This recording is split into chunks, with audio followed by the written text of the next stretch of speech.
Oh, yeah, it's that time again. Welcome to this Wednesday night stream coming to you live from the Biggity Basement. Hope everyone is doing well. We got all kinds of fun stuff to talk about tonight. Okay, well, maybe not all kinds. We got some, believe it or not, actual Star Wars news. Not a crap ton of it. Nothing earth shattering, but just a little bit. And then, of course, there is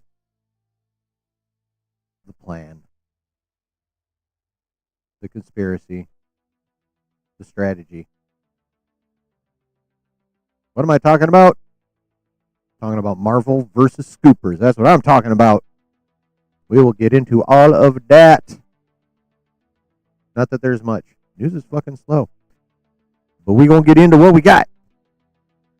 So fill your cup and light your smoke. Because it's time to get nerdy.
Well, hello again.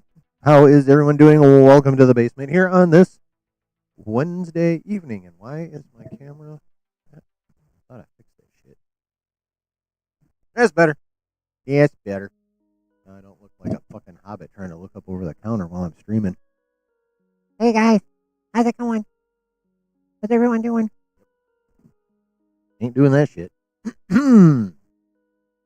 So how's everyone's week been so far? I don't know what the weather's like where y'all living, but it is cold, windy, and now it is fucking snowing where I live, and I am not happy. I am not happy about it. I am not ready. Well, shit. I am never ready for winter, honestly. Never. Never, ever, ever am I ready for winter. So I hope y'all are doing well. At least a few minutes ago, we had a Spicy Dan up in here. Brutal. Randon. Noise. Randon. I'll tell you what, though. And now I'm seeing it spreading into chats that didn't have this issue before. But oh my God, YouTube, please, for the love of all that anyone anywhere under whatever belief system they have considers sacred, get rid of these damn ats and give us our regular ass screen names back. Holy shit. It's getting redonkulous, man. It is getting redonkulous. Kind of over it. And over it. Don't appreciate it. Don't want it no mo. These damn ats can hit the road jack. And don't fucking come back. No mo.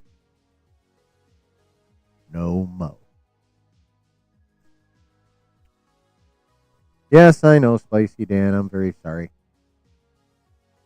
I really am. Is it like part of your regular Etsy stock? And also, what's it called again?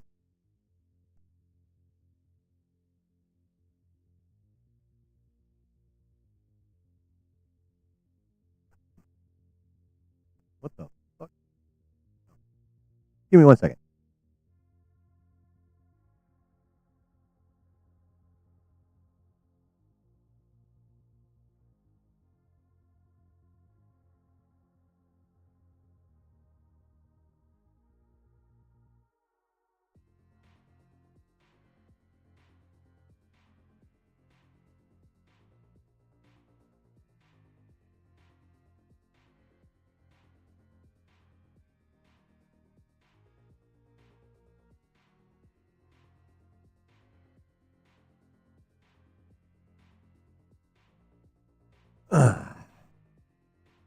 Is everyone fucking watching Stranger Things? I'd say they are, except for I saw that Netflix fucking crashed because of that thing.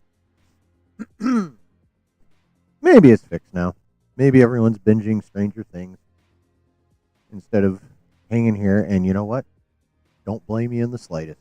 I mean, I haven't watched the show, but all I hear is about how fucking amazing it is and how everyone's been like, wait, what? It's been like 3 years since the last season, some shit like that. So, yeah. If y'all is binging Stranger Things right now instead of hanging out in the basement, that's cool, man. I understand. You're going to go watch it in a few. Is Netflix still down? Have you checked? Because I haven't checked. But as of, I think, like 10, 15 minutes ago, it still was. Excuse me. That is pretty funny. And also, like, dead ass, I'm dead serious about that, Randon. No judgment here whatsoever. Like, that's a fucking event. Like, I recognize an event when I see an event. And the premiere of the final season of Stranger Things is a fucking event. Like, I can't deny that shit. And I also can't deny that I am not an event. Or at least this stream is not an event, as it were. Fun.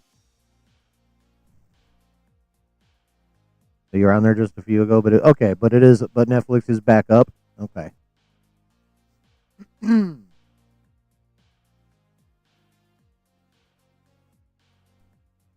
Yeah. You're watching the 4 key episodes, Spicy Dan? All right. What do you mean 4 key episodes? How many episodes are out? Aren't they splitting it in two? Like the first however many now and the other ones on New Year's Eve or whatever? Or is it just the finale that's on New? Oh yeah, no, the other one's like between Christmas and New Year's Eve, and then the finale will debut New Year's Eve in motherfucking theaters because it's 2 hours long. The finale. I have yet to decide if that's actually going to make bank at the theater or not. Oh, season 2, episode 4, season 2, episode 6, season 4, episode 7, season 4, episode 9. Okay, those are the must need to know. That has the 100% required info to understand what's going on in season 5. Is that what I'm getting? Duffer Bro. Oh, straight from the Duffer Bros. Okay. Have you not watched it all the way through? Like prior to now? Or is this just a refresher? Are you just doing a refresher? Yeah. Kind of doing seasons 1 through 4 cliff notes, as it were. Recapping. Okay, cool. Maybe I'll use that as a cheat code.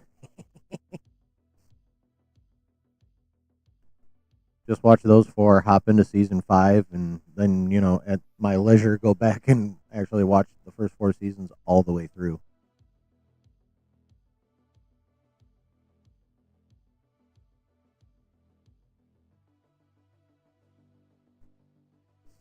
Yeah. Maybe I will just do that. Probably not, though. I'm like, part of ADD is being OCD about some shit. And one of my things is if I get into something new, I literally have to start at the beginning, if at all possible. I would be so lost. I believe it.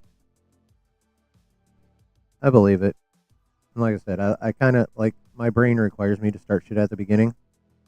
Like it requires it. So like if I happen to start a show, like, say a show's been out a couple years and everyone's yapping about it, and I'm like, fine. And then I like,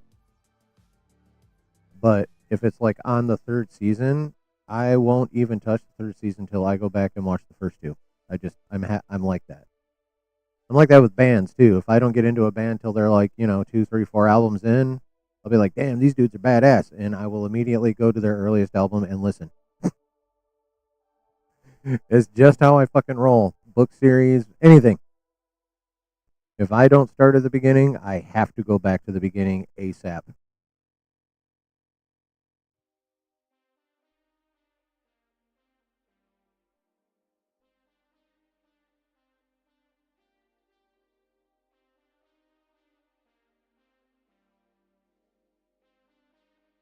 Not sure, but I think one of my cats is up to no good.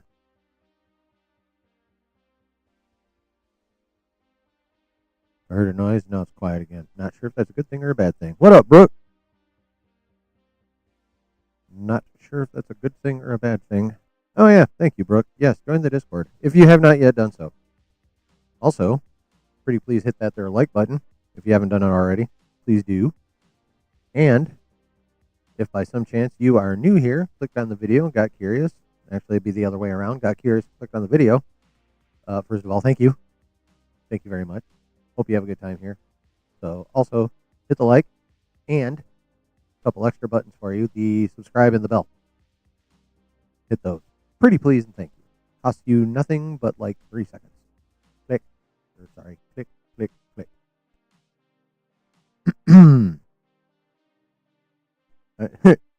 Brandon, I just started releasing music this year, so you can just start listening to that now. I mean, yeah, getting in on the ground floor is pretty cool.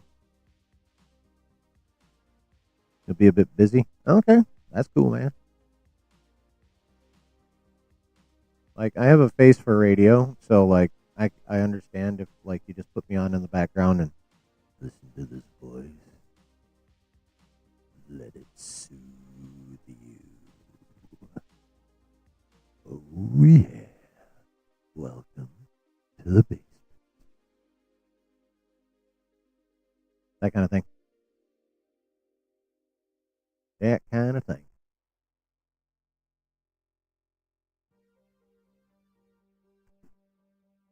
All right. Oh, look, I have nothing pulled up because I was eating.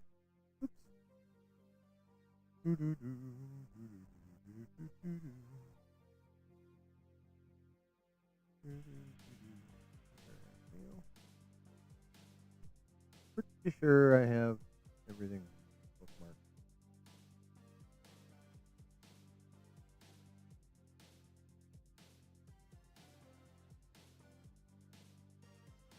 All right, chat and replay people. We are going to begin tonight.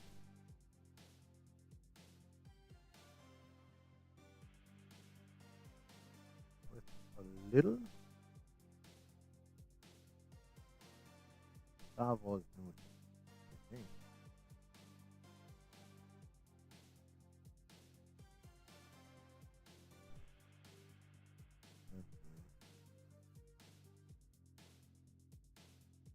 There's more. I know there's more. Where the fuck? Okay, yeah, it's back. Okay. All right. So we got a few things here with the Star Wars, the wars among the stars.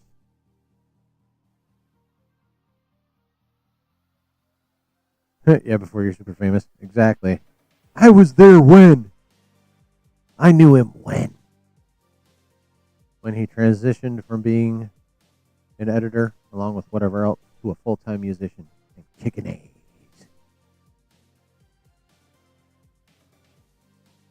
I don't know if you had a full-time or if it's a part-time gig, but, you know, that I do know you do. Brutal! You're supposed to record for Brutal, supposed to record vocals for your album and you got sick. Aw, that sucks. Is this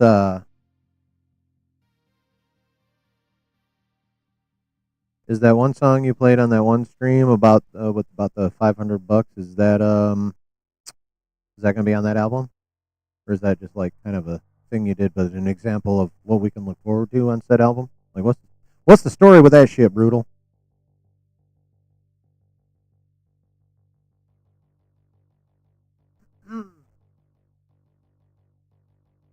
And I got a little bit of a voice left. You ever need some backing tracks? Yeah, figure I'll throw that out there. Speaking of music, I don't know how I got onto it. Secret track, but yeah, nice. Yeah,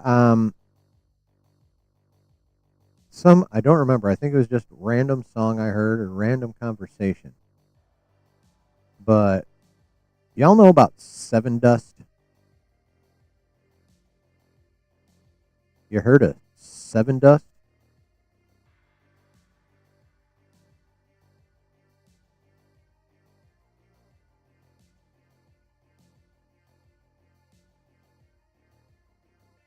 You familiar with the band known as Seven Dust?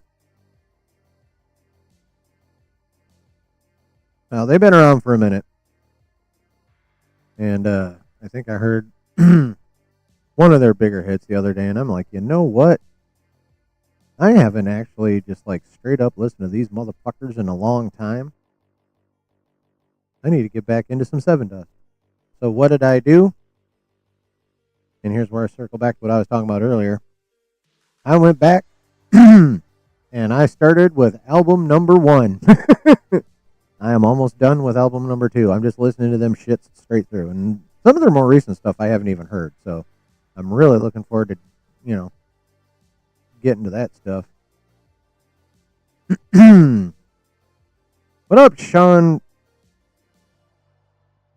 Sean Franklin, 1988. I don't know what your regular screen name is because YouTube sucks with the screen names right now. But hi, welcome.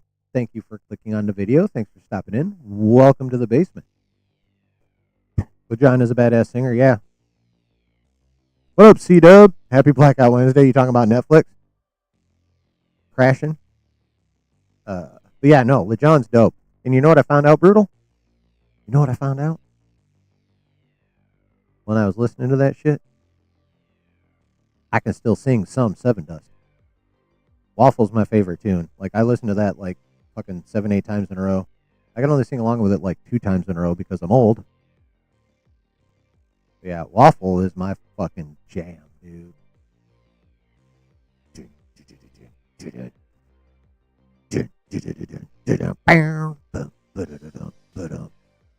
Are you whatting me or Full Day Memory? I'm not sure if I've heard that one. Have I seen Predator Badlands? Yes, I have. And I enjoyed it very much. It's a pretty good movie. And I don't know. Can I just go ahead and talk about the ending now? Because Badlands has been out long enough. Spoiler alert if you haven't yet seen Predator Badlands. But yeah, after that bit of a cliffhanger ending, they fucking Trachtenberg better already be writing, if not have the second one, the sequel written. You can't end that shit like that and not give me a sequel, you motherfucker. The newer album? Okay, cool. Yeah, I am. I would have. Yeah, I am 100% confident that I'm not going to dislike any of the music I haven't heard, or at least the albums overall. I mean, there's always every band, even like the ones I fucking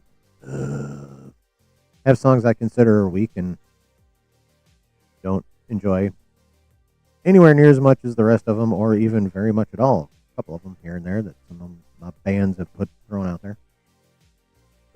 But yeah, overall, I'm 100% confident in the quality of the Seven Dust music I have yet to get to. Yep. And I have seen them live. This would have been, I think, twice. Yeah, because I have memories of them in 2 different venues from 2 different angles. Now, I can't remember who they were with the first time I saw them or where. But the second time I saw them was up in Saginaw, Michigan. They were an opening band for the Music as a Weapon 5 tour. So it was All That Remains. Is that the one with the hot blonde chick singer?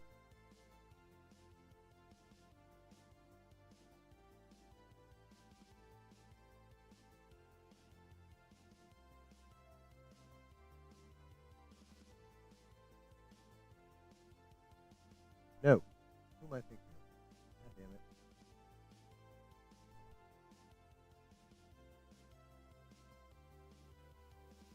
What is that?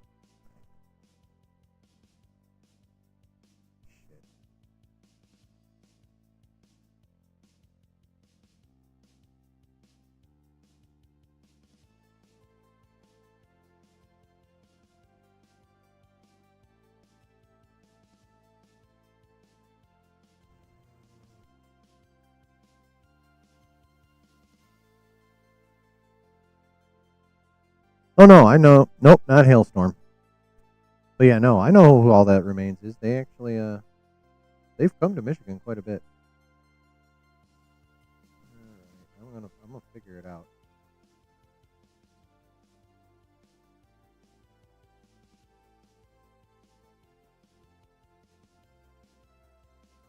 Huh, Kitty. Sorry about Kitty. Oh, Flyleaf. Whatever happened to Flyleaf? In this moment. There it is. Haha. Yeah. Yeah, it was In This Moment, Seven Dust, Disturbed, and Corn. Music is a Weapon 5 Tour, 2011, Saginaw, Michigan. Yep. But yeah, no, Hailstorm's dope.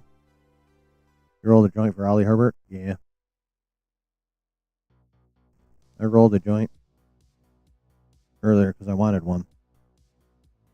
Yeah, no, Hailstorm's dope. Lizzie Hale can fucking sing. My favorite Alien and Predator movies? Um, hmm.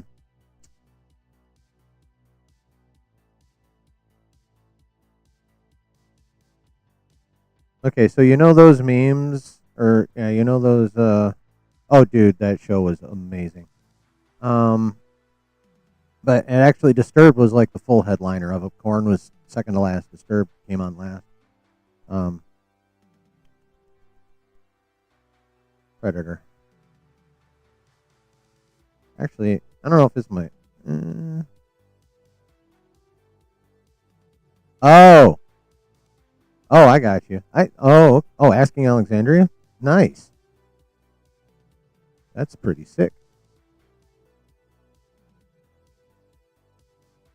Yeah, I haven't had the privilege of smoking weed with anyone like famous, but there was a popular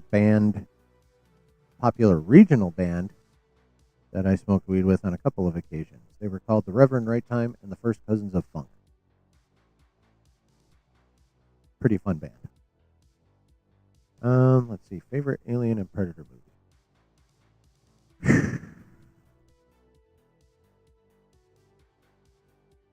The original Alien, and honestly, so you y'all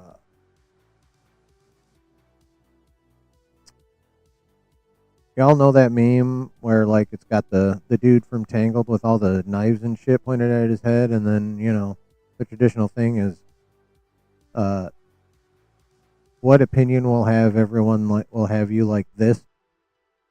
Um, and that's going to be my favorite Predator movie is Predators, the one where they're all on the planet with Adrian Brody and fucking Eric Foreman.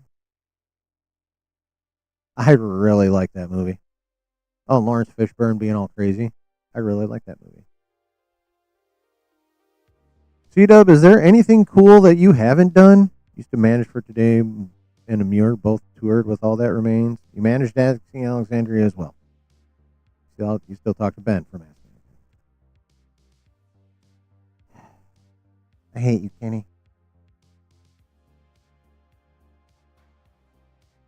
That is actually pretty fucking sick, though. But yes, Sumerian. Yeah, I'm jealous. I'm not even gonna front. I'm jealous. I am jealous. All right. Ooh, yay.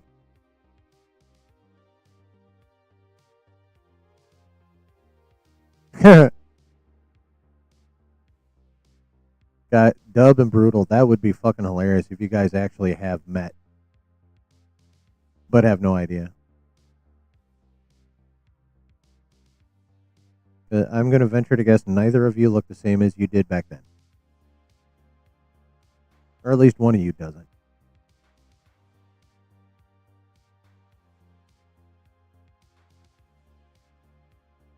I bet at least one, if not both of you, do not look the same as you did back then.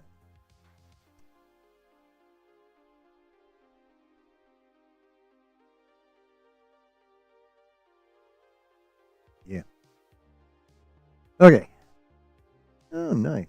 We've been having a nice little chit chat so far, but shall we get into the stuff? Let's get into the stuff. That'd be nuts. And I look way fatter. Yeah, I'm definitely heavier than I was in 2016. Not by like a shit ton, but well, actually, no, about 30 pounds heavier. God damn it. Managing bands sucks. Oh, yeah, because you're A&R. Damn. I think A&R is what Star Wars Obsession does.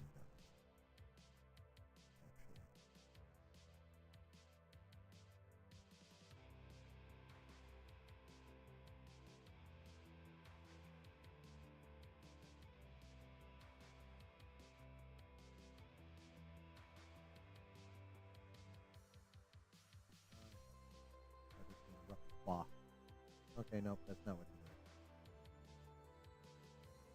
doing. Oh, yeah. Okay, nope, never mind. Had it wrong. Forget I said anything. You band dudes are a handful. Well, evidently, according to yourself, you're much more of a handful than you used to be.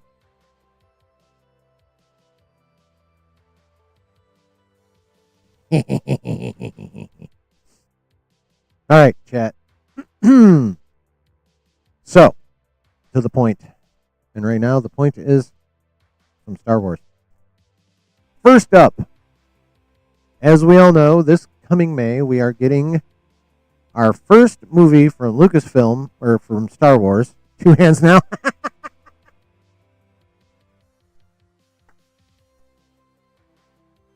Oh, shit.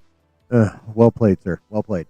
Yeah, so as we know, Mandalorian Grogu coming out this coming May. First movie from the Star Wars franchise since The Rise of Skywalker in 2019. So, 6 long years. And the first cinematic feature we get is Mandalorian and Grogu. Now, I have opined on why this is the wrong movie to be putting out for your first movie in 6 years. We've gone over all that. TLDR, way too small of a movie for your first movie in 6 years. It needed to be epic. It needed to be an event. It needed to be what they call a tentpole or a blockbuster. This ain't going to be fucking it, and it's wrong. That aside. Y'all remember how, like, when the movie was first announced, it was being talked about a lot by many, many people. That this movie was basically season 4 cut up, crammed together, and turned into a movie. That's been what we've been thinking for months and months and months. Well, chat, turns out that is not the case. In an interview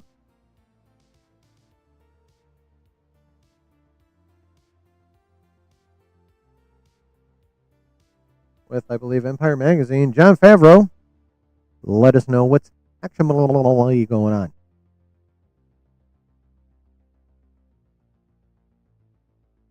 So, in an interview, this question is asked by, excuse me, I believe the interviewer. I'm guessing it's this Ben Travis person. Excuse me some more. So, from Empire Magazine, the question is, will Mando and Grogu grow beyond Disney Plus for good? We were planning on doing a 4th season. I had actually written all of that, Favreau revealed. We knew that much. We knew he had it written, but we thought that's what got converted into the movie. His next sentence: I still have season 4 sitting on my desk here. When the film came about, plans pivoted at the big screen, demanding a different approach. It's structured around a movie structure as opposed to a serialized weekly television show, he says. So there's a larger throw to the whole thing. And then back to the Empire Magazine guy. It's the Mandalorian and Grogu, bigger than you've seen them before, literally and figuratively. The Baby Yoda show is out, in parentheses, now. Bring on the Baby Yoda movie. So,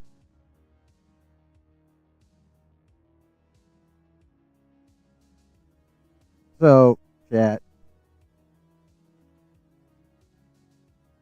not only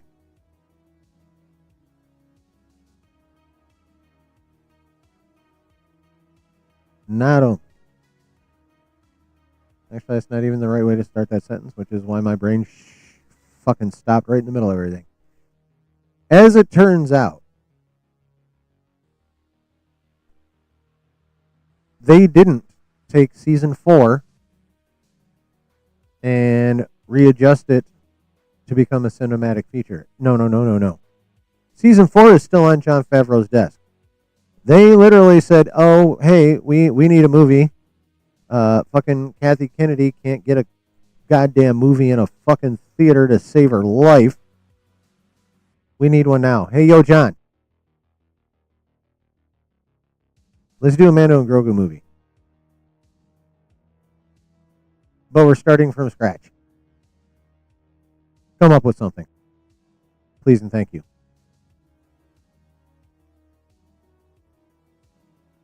Now, it made sense why this movie, and at least for me, this has been solidified by the trailer, which I got to see on the big screen because it led in front of Predator Badlands. It was the same one we saw online, but it was still the exact same trailer. And I'm sitting there in the theater, and I'm watching the trailer, and I was thinking to myself, this movie still feels small, even though I'm watching it, even though I'm seeing this trailer on the big screen. What the hell? Okay. Even though I'm seeing this trailer on the big screen, this still feels like a small movie. And it feeling like a small movie made sense when we thought it was season 4 of a TV show just readjusted into a movie. So of course it's not going to feel as big as, like, something like Rogue One or even Solo. At least, it wasn't that good of a movie, but at least it felt like a movie. It felt bigger. So it made sense for Mando and Grogu to feel smaller because we all thought it was just a season of TV show readapted. Season of TV show. What the fuck? It was a season of a TV show, that got adapted into a movie. Makes sense why it feels small. It's supposed to be TV, shifted to a movie. But that is not the case.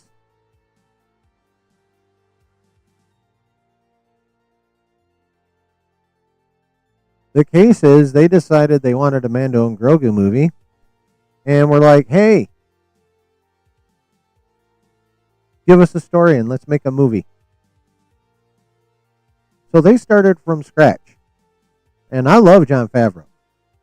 I do. The man is amazing. He gave us a shit ton of good Marvel. He gave us 2 good seasons of The Mandalorian over at Star Wars.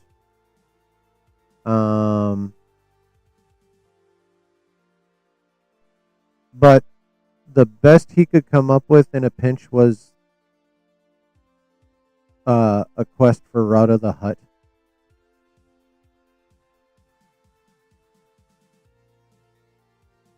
The jacked Hutt gladiator is the best John motherfucking Favreau could come up with. I'm wondering if he didn't even try. Like, I wonder if he's still as pissed off at Lucasfilm as he has been before, and the evidence of him being pissed off is the condition of The Mandalorian Season 3, because it was painfully obvious he did not give a fuck, which makes me question the quality of Season 4 as well. And then this is what he comes up with. Huttonator. Yeah, right, exactly. And then this is what he comes up with for a fucking, not just a movie, but the first movie we're getting from Star Wars in 6 years. Does that make any sense to you, chat? We know what Favreau's capable of. Does it make any sense to you that this is the best he could come up with for a movie? A Rot of the Hutt story makes sense for a season of TV, but the season of TV is still on his fucking desk.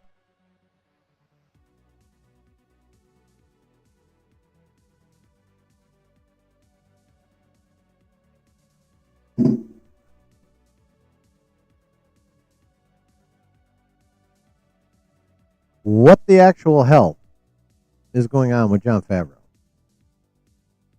I don't know about you, chat, but I'm a bit disappointed in him. And I'm also disappointed in Lucasfilm. For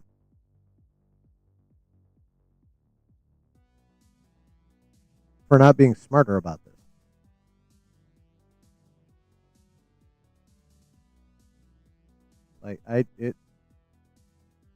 At least the movie made sense when we thought it was a condensed season of TV. Now we find out it's an original story, not an adaptation of season 4. This is a whole original thing. And Jon Favreau, the man who gave us Iron Man, and contributed heavily to, all kinds of other Marvel projects, plays Happy Hogan. This man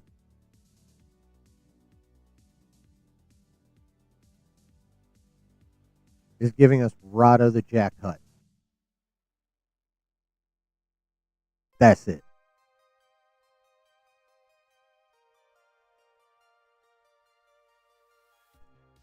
I think John is in a weird spot, to be fair, saith Brutal the Bear. I made it rhyme. Shit. Excuse me. He's trying to balance his sentiments against the demands of the job. Not mad, just sad. Yeah, probably both, honestly. I think it's probably both. And again, it's like if this is what he comes up with for a movie, right after how season 3 of The Mandalorian went,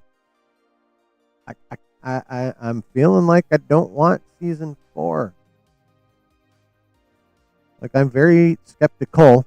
By the way, someone please tell Josh it's a 3-syllable word. Skeptical. You are skeptical of something. You can be a skeptic, but you can't be skeptic about something. You are skeptical about something. And while you're at it, remind them that verses is a 2-syllable word. It's not verse. You get a verse in prose. You get a verse in music. You get a verse in poetry. Verse is not something against something else. That's verses. Versus.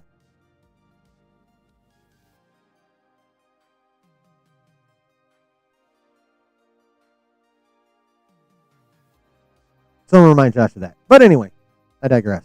Shocker. So yeah, Mando and Grogu movie. Turns out it's a completely original idea. And also, for whatever reason, the best one that Jon Favreau could come up with. Bit of a shame. I have a feeling Mando movie is just a Passover film, and season 4 will do what it was intended to do. I can get down with that. That makes a lot of sense. My issue is what will the season, what kind of quality are we going to get from season 4? Like, are we going to get more season 3? Like, I don't have a lot of confidence in season 4 when, like, the 2 Mandalorian projects immediately in front of it were season 3 and this movie.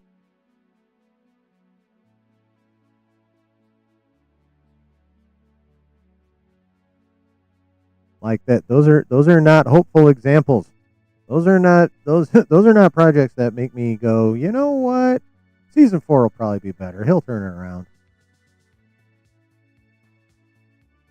I'm wondering, do I think he can't? Hell no. He totally could. He just has to find a way back to the zone. The question is, did he find his way either prior to or while he was writing season 4? Because it's kind of looking like he didn't find his way for this movie. Now, to be 100% fair, and this is on Lucasfilm and Disney, they just announced it out of nowhere. And I am guessing, even if they did give him advance notice, they didn't give him a shit ton. And let's face it, like the trilogy, to be fair to John, this is yet another rush job. Probably almost 100% assuredly, at least in my mind, perpetrated upon us by Bob Iger. Just like rushing out the sequels was perpetrated upon us by Bob Iger.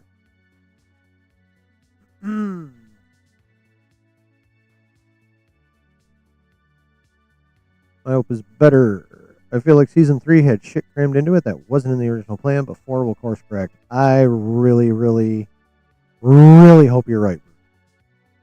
Like, I really hope you're right.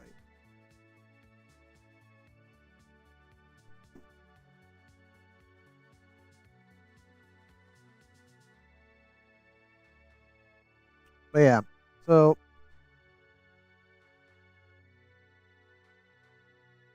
Jon Favreau was 100% rushed. I have zero doubts about that.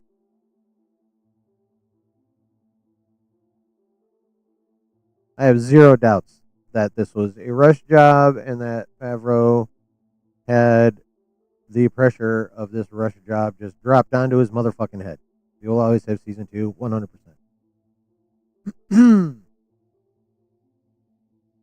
Ooh, I just had an idea. Let me write it down.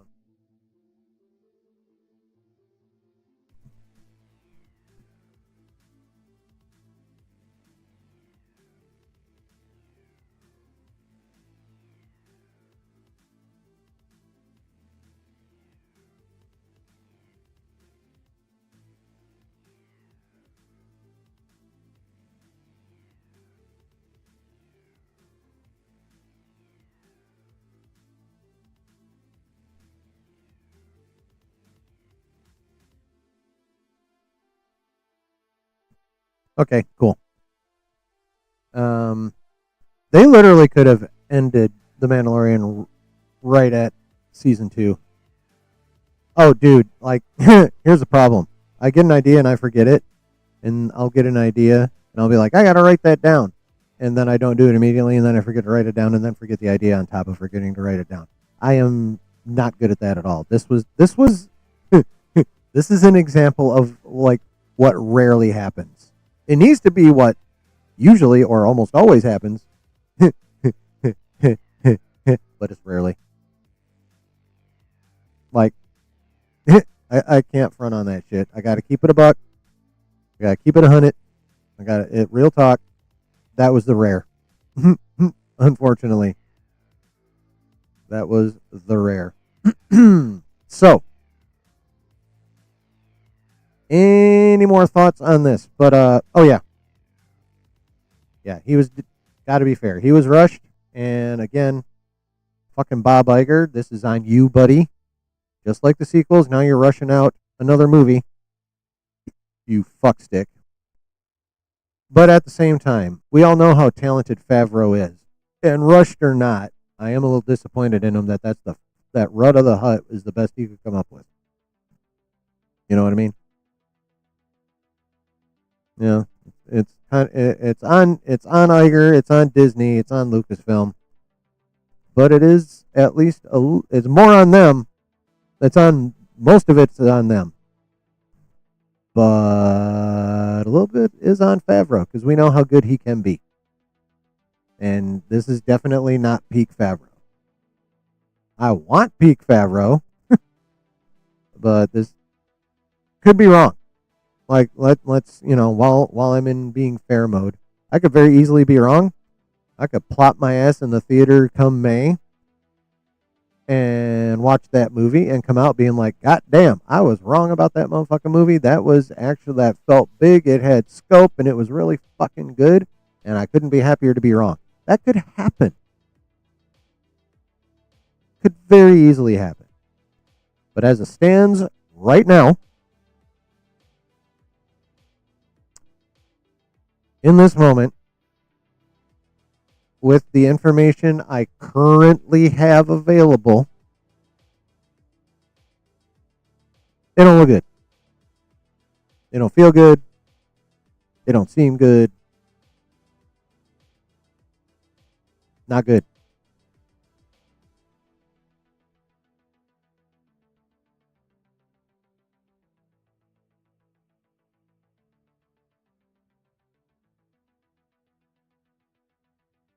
What do you think, chat? Any more thoughts on that shizzle before we move on to the next story? Brutal says, I don't think the movie will be bad. It's just going to be mid at best and slop at worst. Yeah. I can totally agree with that. Yeah, I would say the odds are definitely the smallest when it comes to it falling into the category of a banger. The odds are lowest that it will slap. For sure. I think I think it'll be okay.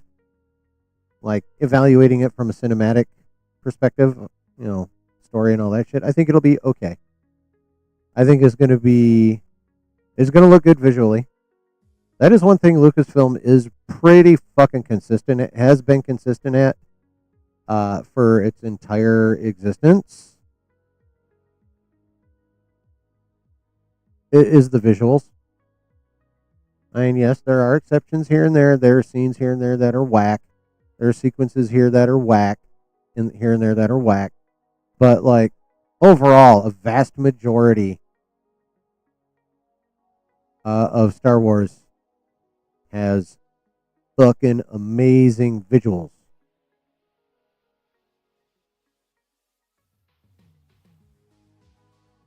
And I think Mandalorian Grogu is going to be the same. I think that movie is going to look phenomenal. Like, it did look, like, visually, it looked really damn good on the big screen. Like, Lucasfilm does visuals. Like, I don't know anyone who could, like, argue against that with any form of sincerity or reason whatsoever. Like, that's a silly argument to make. So I think we're going to get that out of Mandalorian and Grogu. I think it's probably going to be a mid story. But I think overall, it's going to be a fun popcorn movie. It's not going to slap. It's not going to be a banger. There's going to be an okay story with really good visuals and action and a fun popcorn movie. That's my prediction for The Mandalorian and Grogu. What y'all think? You manage body count?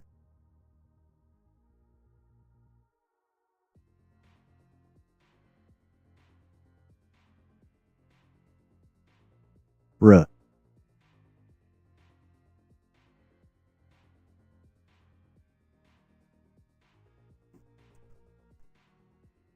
My roommate in college, we used to bang body count in the dorm room. Yeah. Do I think we get good cameos?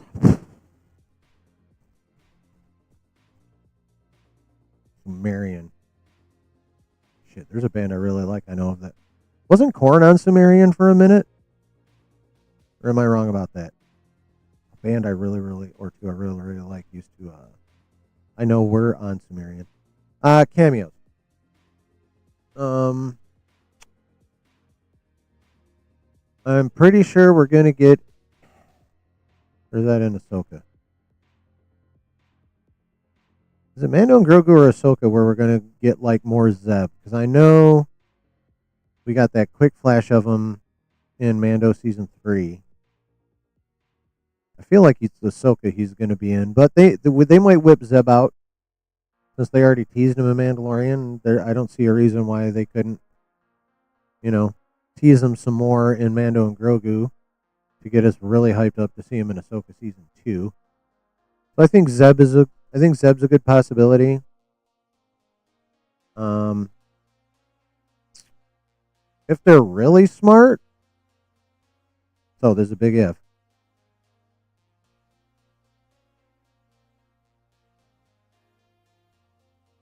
Someone I really like is for Sumerian, but you met Corn.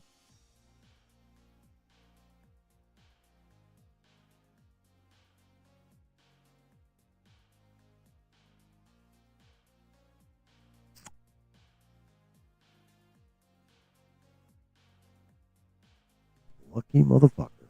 God dang.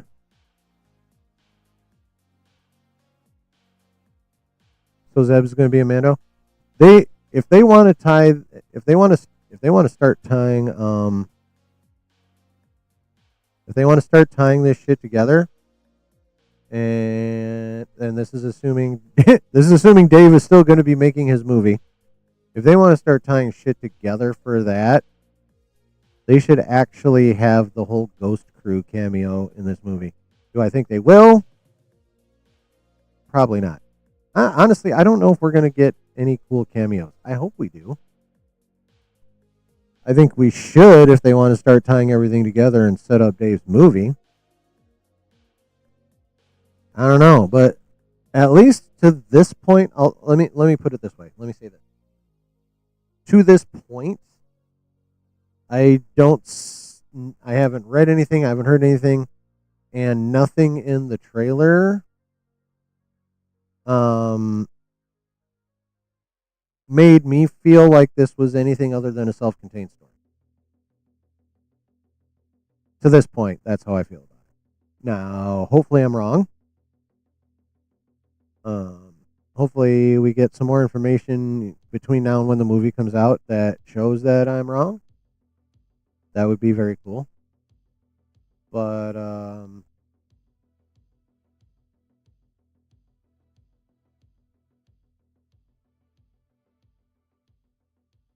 oh, you met him right when Head came back. Nice. Yeah, I don't know that we should get super hyped up about potential cameos in this movie. I just don't know that we should. I don't know that we should expect that. We can hope, but yeah, I think just overall in general, we should keep our expectations low for this movie on just about every front, except maybe visuals. That's how I feel about it. What do you guys think? Any final thoughts on The Mandalorian now that I've yapped about that fucking movie for at least another 5 minutes, if not more? But we are going to move on to the next one.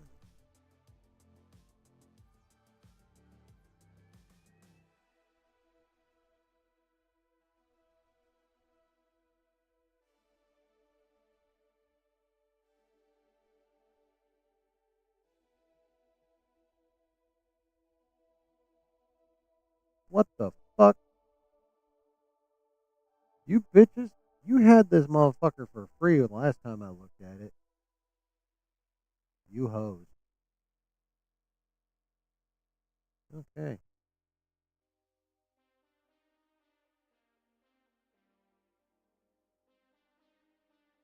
Oh, that sucks.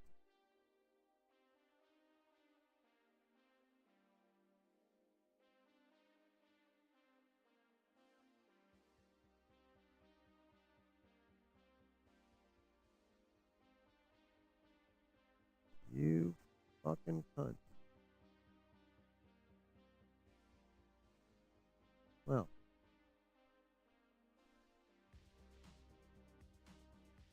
huh.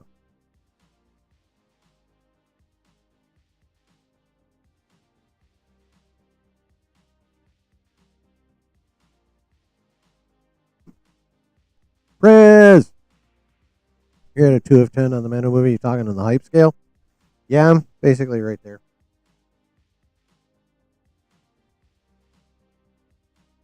Like, again, I think it looks fun at best. I'm me, so I'll be seated. Like, I'm not going to pretend otherwise. But yeah, hype level, minimal.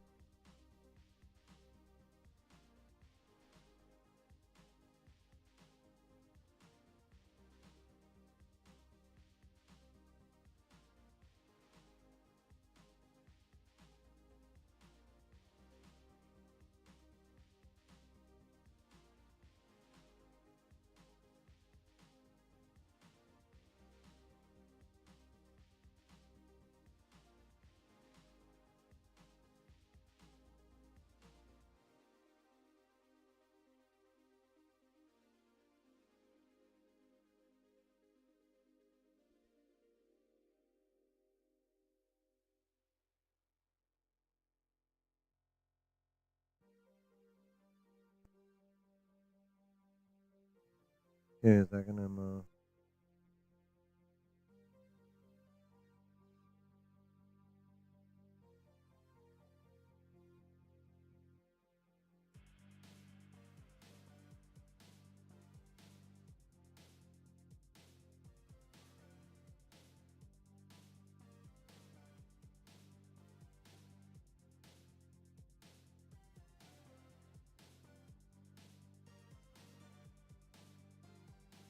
okay. Yay. Where are we at with the fake scooper thing?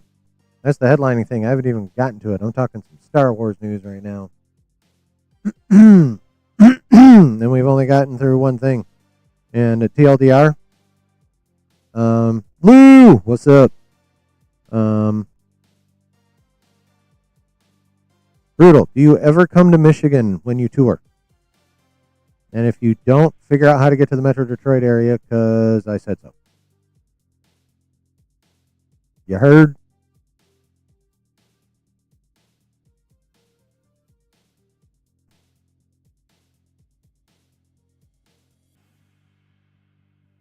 Find your ass away to Metro Detroit.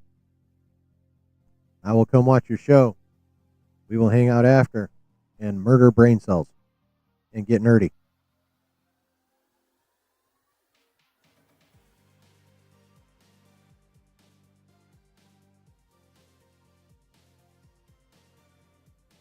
Okay, so, oh yeah, TLDR. Sorry. Shocker of all shockers, I got distracted. So yeah, TLDR, Prez, and now Lou, real quick. All I've talked about is the following. You know how we all thought Mandalorian and Grogu movie was basically season 4 of The Mandalorian, cut down and adapted into a movie? Well, we're wrong. It's an all new original concept. Season 4 is still sitting on Favreau's desk, and I am disappointed in Disney and Luke. Well, I'm disappointed in Iger for rushing this movie out the way he did the sequels, and I'm a little disappointed in Favreau because even though he was rushed, the best he can come up with was Road to the fucking Hut. That's the TLDR and what I've been talking about for the last half hour. You're caught up now. Excuse me. Hell yeah, brutal.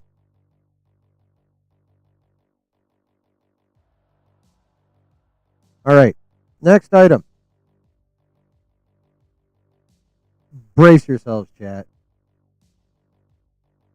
We are going to talk about an interview the Wrap did with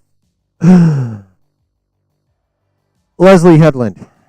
And of course, if we're talking about something Leslie Headland said, that means we're talking about the motherfucking Acolyte. You feel like there's another villain? You know, we don't even technically know who the villain is. Like, they're like, as far as I understand it, Rhoda is the quest for the Mandalorian. Like, they're supposed to protect him or get him somewhere or something like that. So we don't really even know who the villain is in that movie at this point, other than, the Shadow Council that will become the First Order. Yep. Brace yourselves. So, this article, since fucking The Wrap paywalled my ass for their actual article, this one comes from Star Wars Newsnet, and from what I remember reading of the Wrap article before they put it behind a motherfucking paywall, this is pretty accurate. Matter of fact, I'm wondering if this is not the article I actually read. Anyway, excuse me. Rhoda gets Mando into a family vault. Interesting.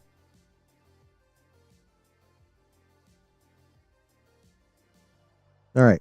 So, she was interviewed with The Wrap to actually talk about her new production company called Shoot to Midnight. But of course, since the last major thing she did was The Acolyte, interviewers are going to ask her about it. So the story commences as follows.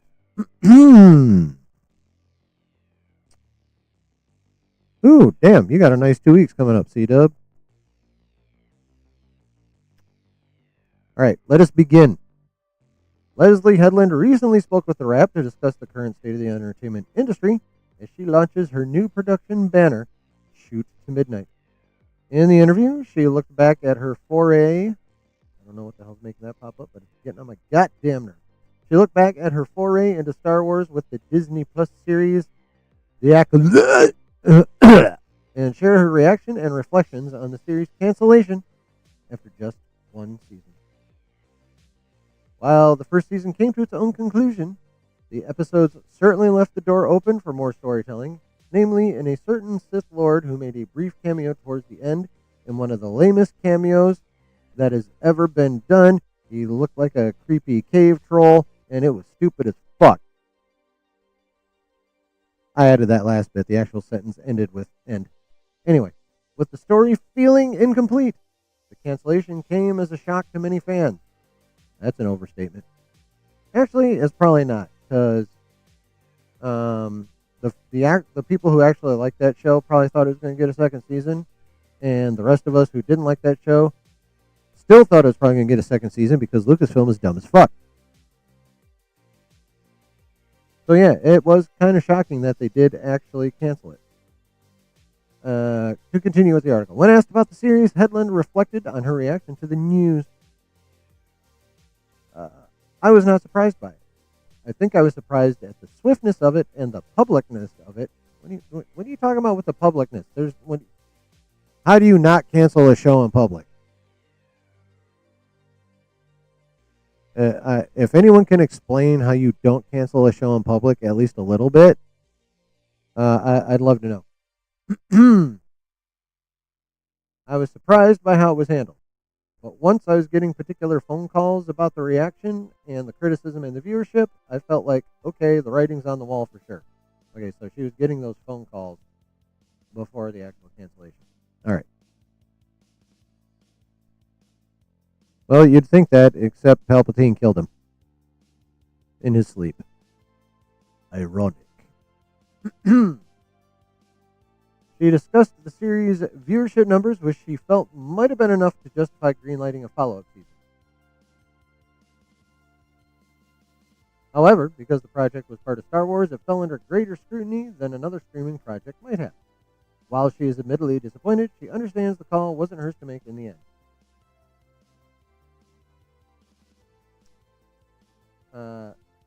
So far as her feeling, the numbers were enough to justify greenlighting a follow-up season.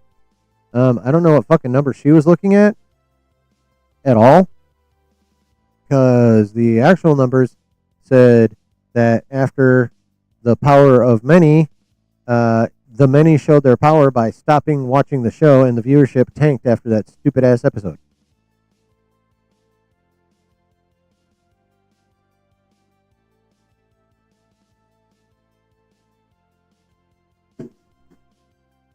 I don't know what the fuck she's talking about. Anyway, back to her actual statement. The viewership was a little muddled for me because, and this is my understanding, with Star Wars, you're not just measured within the marketplace that you happen to be in at that time. You're measured against every other Star Wars show. And that is completely fair to do that. We hit the Nielsen's a couple times, not every week or anything like that, but a couple times it poked through. I feel like for a launch of a first season show that was trying different things, I think it could have been worth it to allow the audience it was meant for to find it. Oh no, they did. There just weren't very many of them. But that wasn't up to me, so I fully respect the decision even if I'm sad about it. Worth it to allow the audience it was meant for to find it. See, that's the thing. Again, the audience it was meant for did find it. Problem is, the audience it was meant for was a very small portion of the actual Star Wars audience.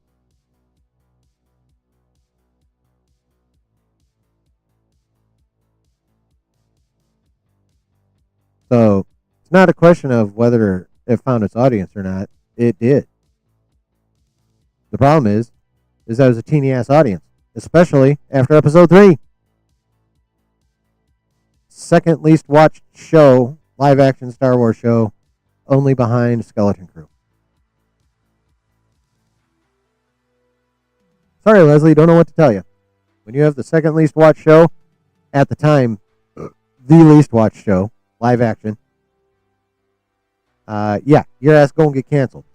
Because, yeah, you are going to get compared not just to your competition outside of Disney, but your performance within the franchise itself, because that's how fucking franchises work. You want to be judged only by the marketplace, you better be making an independent show.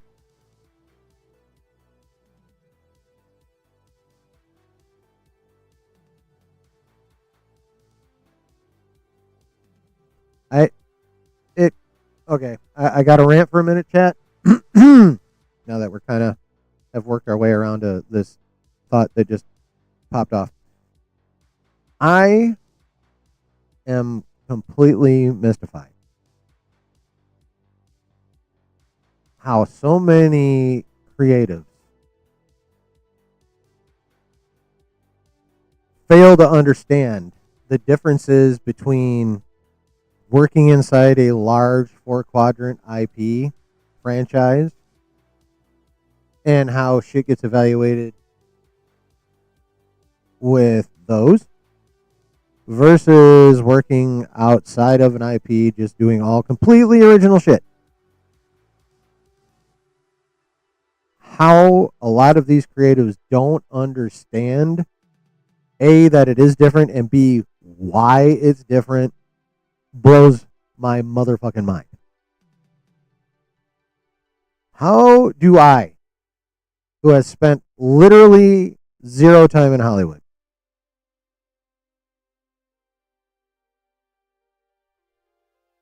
zero, only know what happens by what I read about it and hear about it, completely outside the system, how the fuck do I understand how and why shit is different inside a large 4-quadrant IP / franchise and outside said franchise? Of course, if you are creating a project within a large 4-quadrant IP, your stuff is going to be compared to the other stuff in the IP. Not just with your competition from other companies. I'm not going to unalive you. I like you.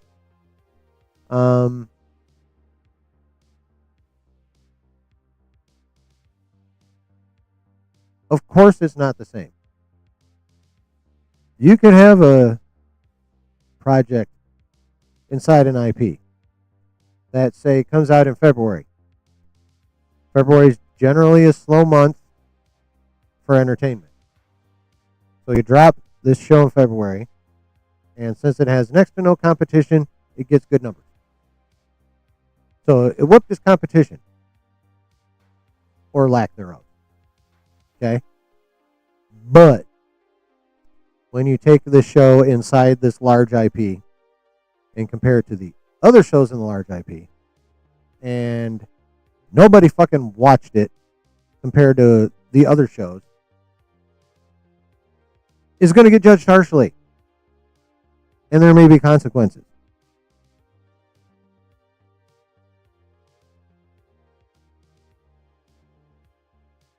Because if you make a project that happens to whoop its competition outside the franchise, but is not popular inside the franchise, you're pissing off the fans and you're damaging the fucking franchise. It does not matter. It matters. A project inside a franchise, how it compares to the previous project in the franchise matters so much more than how it performs against outside competition.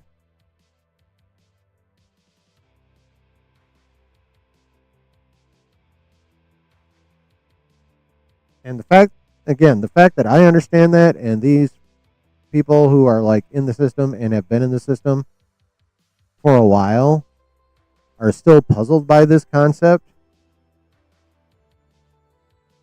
It makes no sense that I understand this shit better than them. No sense at all. Here's an idea. It says, Brutal, drop an entire season in one day in January to get it out of your system. I name no names. Wonder Bread Man. Here's another idea. Drop an entire season in one day in December of the same year that the rest of your slop came out, and not pollute the following year with it when the only things scheduled the following year are dopeness.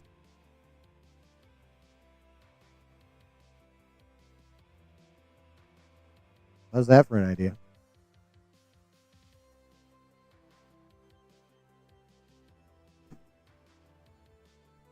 Yeah. So, yeah, I had to rant about the understanding shit that these motherfuckers don't but should. Moving on. The Acolyte was a gamble for Lucasfilm, set in an entirely new era with an almost entirely new cast of characters and few references to established storytelling beyond the High Republic publishing. And I have read not one word of the High Republic era. It was an ambitious series, but Headland recognizes this unfamiliarity could have contributed to the cancellation. It wasn't the unfamiliarity. If you got us familiar with it in a dope way, it wouldn't have got canceled. Jesus Christ, these people. She said, really, the whole thing with the Acolyte was always a major risk. It was a new part of the timeline. It was all new characters. It was a part of the lore where you couldn't use a stormtrooper. You didn't have the reference of the politics and war that Tony Gilroy has brilliantly exploited in such a genius way in Andor. Jesus Christ. But all that iconography and all those visual references are original trilogy references. And our references were the High Republic novels and the publishing initiative and then the prequels, specifically with the lightsaber. See, that's another thing, is like,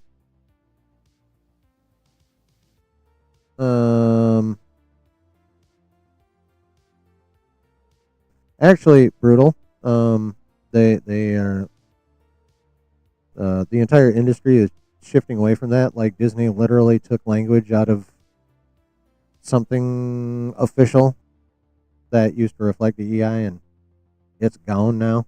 They are totally sucking Washington's butt right now. I probably have my chances of being able to work for Disney based on like my natural characteristics have skyrocketed in the last few months.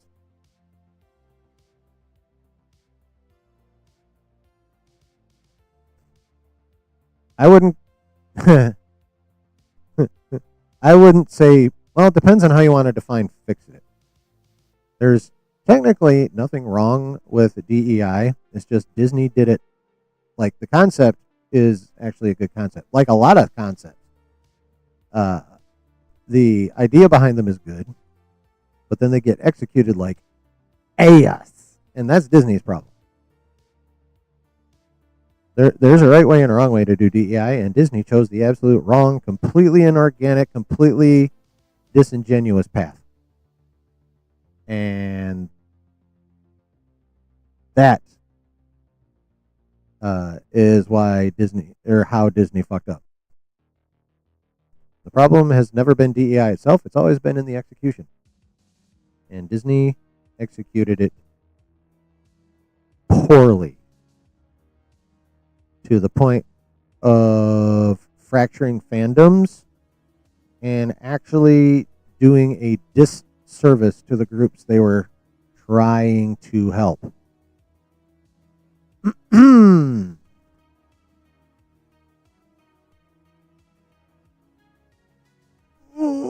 Well, see, that's what you just described, Brutal, is how they were doing it wrong. The way it's supposed to work. Oh, this is Wednesday. Basement of digression. Here we fucking go. Okay, so the way it's supposed to work is as follows. You have a job opening. You have 2 applications in front of you. From top to bottom, they are equal. Equal skills, equal education, equal experience, yada, yada, yada. Okay? Now, here's where the DEI thing kicks in. Literally all else being equal.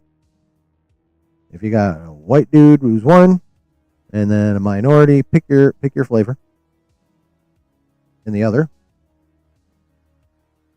that's when you give it to the minority. You don't have a white applicant and a minority applicant. And if the white applicant's skills are superior, you still hire the minority applicant with inferior skills. That's fucking up. That's destroying the system, literally from the inside, and it's doing a disservice to the minority. And that's the way Disney did it. That's the way a lot of Hollywood did it. And that is why it failed. The execution.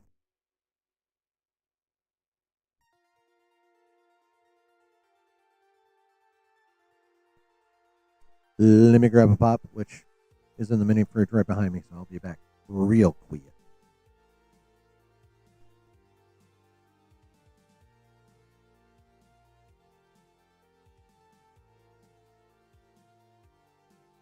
Changed my mind. I'm having a water.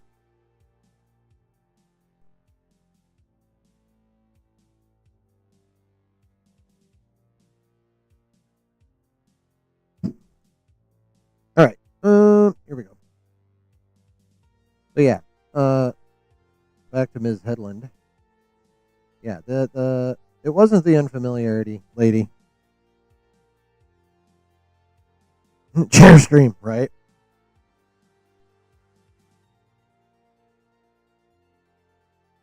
Oh, yeah. The unfamiliarity, Ms. Headland, not the problem. I have watched many projects which had nothing familiar for me at all. And if they were done well, I was happy to get familiar. Problem was that wasn't done well.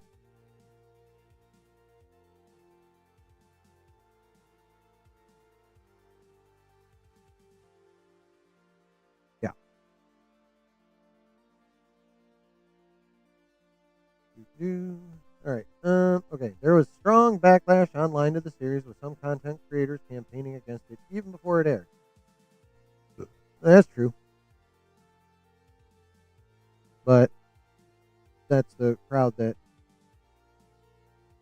is worthy of derision and being despised and ignored, because they're chuckleheads and snowflakes and bitches.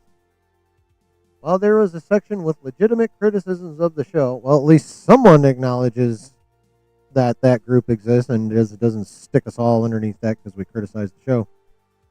Some outlets didn't fit that category. That is true. Leslie was aware of these channels and said she followed many Star Wars content creators for years and supported them on Patreon even before becoming involved with them. Now, that is one thing that I cannot ding Leslie Headland for. Is her, at least in her mind, loving Star Wars. I will ding her for how she chooses to interpret some of it, but she had to love it to be that familiar with it. And then, whatever caused her to want to reinterpret it, that's a whole nother story. But you have to know it to reinterpret it. So, got to be fair. With various channels turning against the acolyte, she came to recognize that some of the reactions were not targeting her, but were simply out to make money for themselves rather than engage in standard criticism. Yes, we all know who the grifters are. She shared her belief that too much attention is being paid to these corners of the fandom, allowing these content creators to influence studio decision-making in an unhealthy manner. She said, the content that is being put out by the streamers or the studios is being snatched up by these other creators, okay. I'm going to start that sentence over because I done fucked it up. The content that is being put out by the streamers or the studios is being snatched up by these other creators. And so commentaries, synopses, live videos, all of the ways that these creators make money through viewer-based ad revenues and their Patreons, there's a lot of money to be made. Oh yeah, you can make a shit ton of money if you get the right audience in the grift, for sure. I mean, when I first heard of Melvin, he had like, I don't know, I don't even think he had 1,000 followers when I first ran across him. Motherfucker's got 10K now. The grift works, unfortunately, but it does.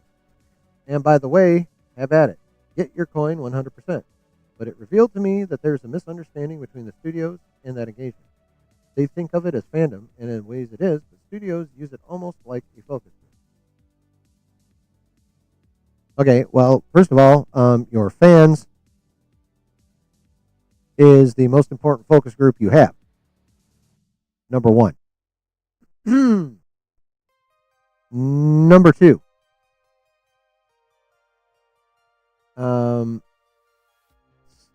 Studios will, to a point, listen to a fandom. Of course, we have a shit ton of evidence that they don't listen to the fandom as much as she is making it seem. Said evidence occurring over the last 5 to 15 years, depending on the franchise. So that is inaccurate.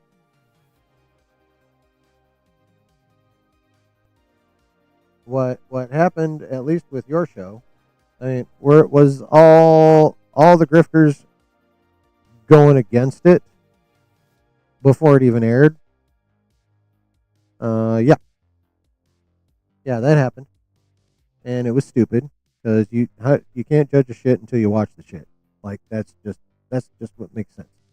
Number one, but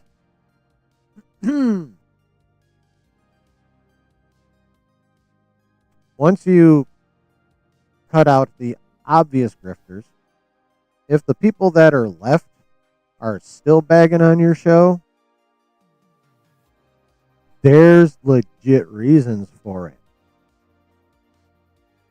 Like if they are not known grifters, if you go back over their catalog and it's not a big old history of grifting, and then they flip on your shit, it ain't because they all of a sudden decided to start grifting when they've been not right up until that point. It's because you done fucked up.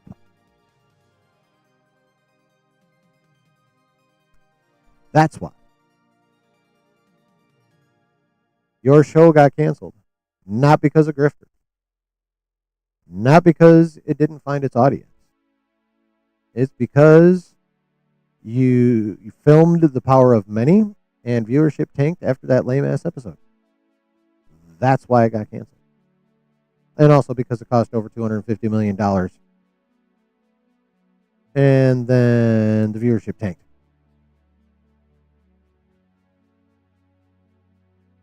When you fail with the viewers and your shit's expensive, you're done.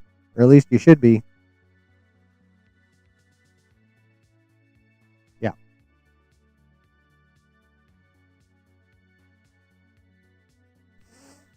Now, let's see. What else does she have to say that I have to correct? Of course, she was asked about what her direction would have been if she had been able to produce the second season. While she didn't have the story plotted out, she shared that the second season would have focused on expanding Chimere / the Stranger story, and there were plenty of ideas for where the story could go next. Yeah, if you hadn't fucked up the first season, I liked Chimere. I thought Chimere was dope. He was the best part of that show for me. So yeah, going into more of his story in season 2, had you not fucked up season 1, I'd have been down for.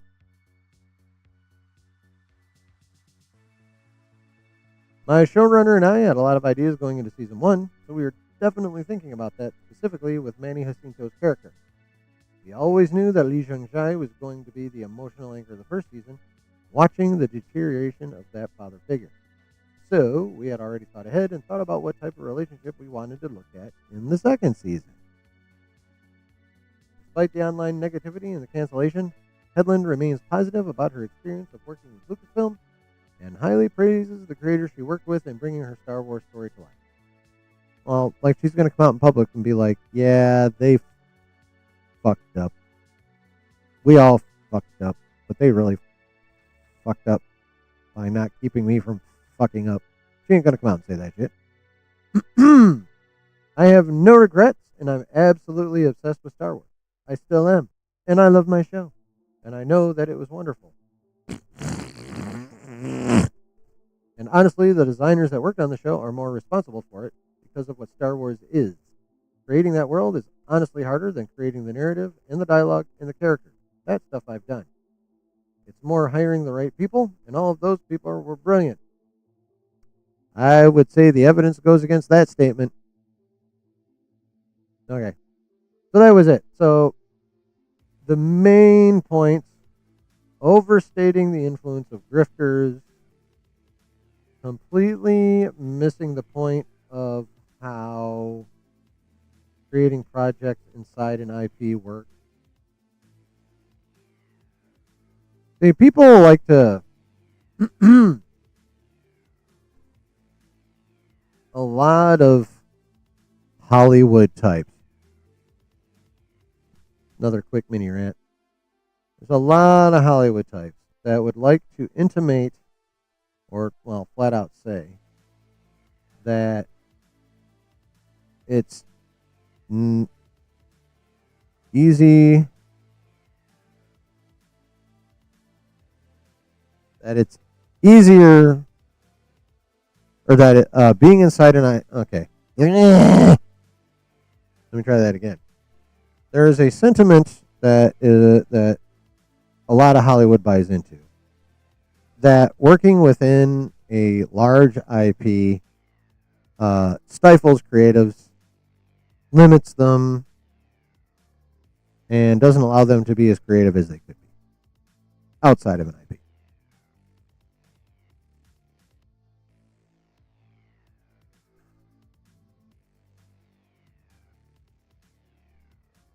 Well, let me explain why they are fucking wrong. It is way easier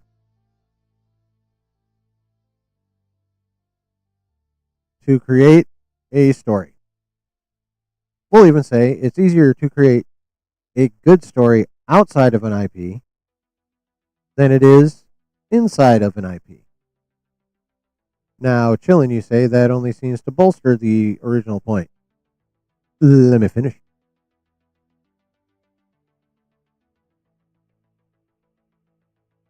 It is not more difficult to be creative inside an IP because you're limited, because your creativity is being restricted.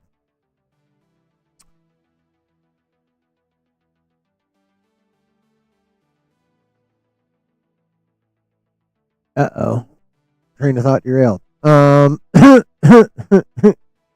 Did you for a second think the stream froze? No.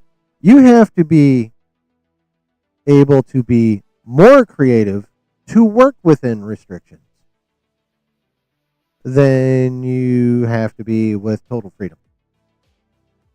Now, freedom will allow your creativity to run rampant, which could be a good thing, or it could be a bad thing. See Taika Waititi and Rian Johnson.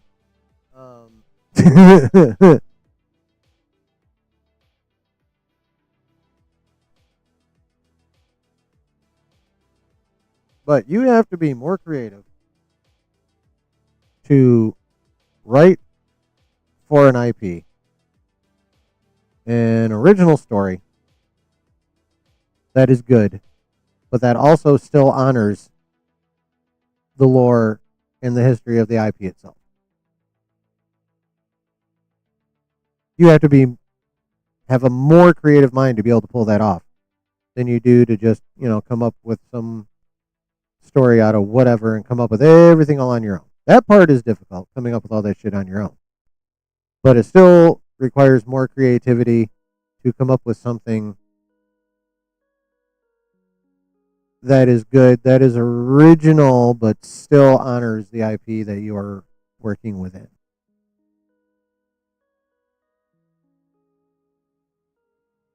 Existing IP, total freedom has no limits, but it has to be built up. Existing IP has easy answers for you to use in story crafting. That is true. That is true, Brutal. But the thing is we have like lots of examples of people who don't have the creativity to even employ those easy answers for like just the basic shit, much less coming up with something original, but that still feels like the IP you're working within. Yeah.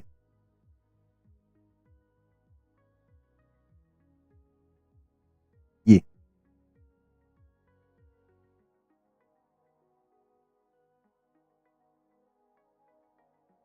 Speaking of Ryan Johnson,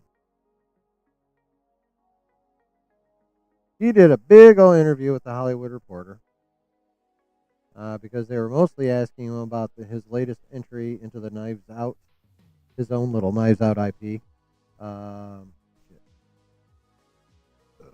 What's it fucking called? Wake Up Dead Man, which I think hits theaters like soon, if not this week. Anyway, so much yapping about that. Talking about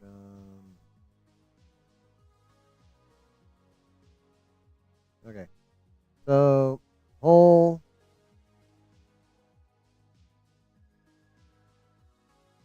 shit ton of yapping about his Knives Out movies, his career, yada yada yada.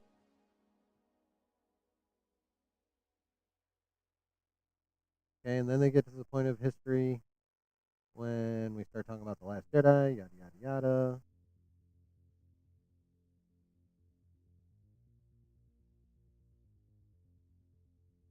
And then this is the key statement, at least for me, from this whole article. Johnson had signed on, again after The Last Jedi, to mount a fresh Star Wars trilogy in 2017. And while that plan is effectively dead, he isn't saying goodbye yet. Part of my brain will always be in Star Wars, he says. It's so much part of me and the way I think.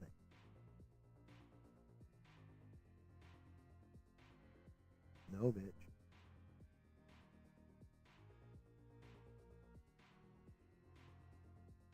Damn it.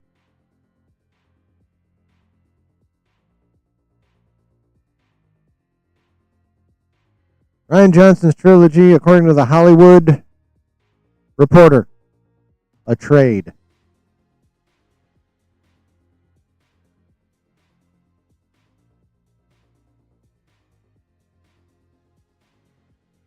The Ryan Johnson Star Wars trilogy is done, dead, gone, kaput, toast.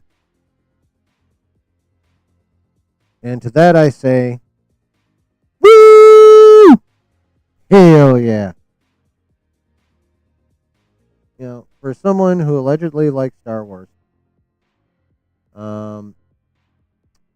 there's that one famous quote where he said he likes to make movies that divide audiences.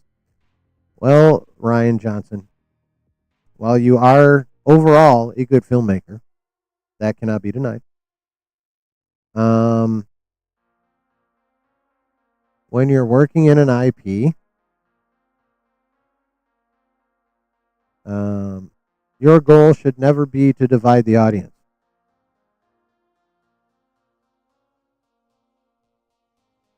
Would I have even watched a Ryan Johnson trilogy?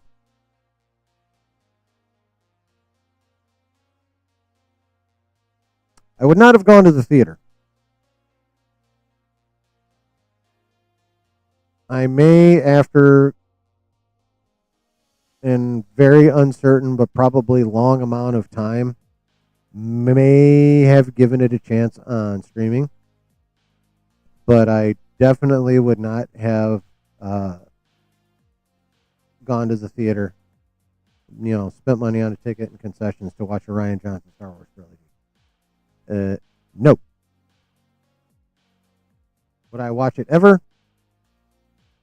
Probably eventually. Would I desire to watch it enough to go watch it in the theater? Fuck no. No. So I am happy. No more Ryan Johnson trilogy. Now, unfortunately, technically, the Taika Star Wars movie is technically still a possibility, although I have Looper. Yeah, he did Looper. Although I'm inclined to think it probably won't happen. Technically, it is still a possibility. And if that does happen, that you can throw that right in the category with Johnson's trilogy as something I definitely will not spend money to watch at the theater, but may somewhere down the line, no time soon, may watch it on streaming. Yeah.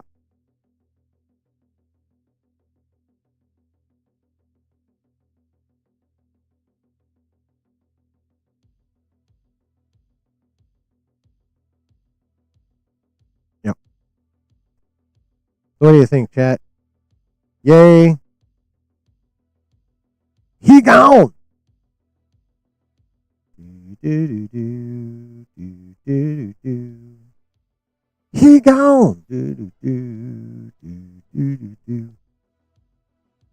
Oh, you talking about Taika movie Brutal? Yeah, I give that like a 0.02783765797% chance of happening.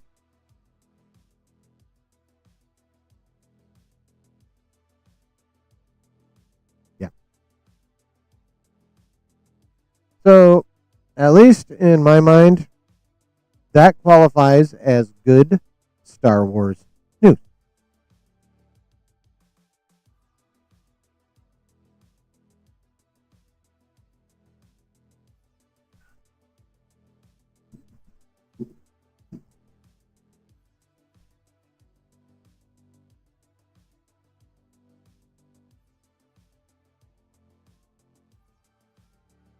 Okay.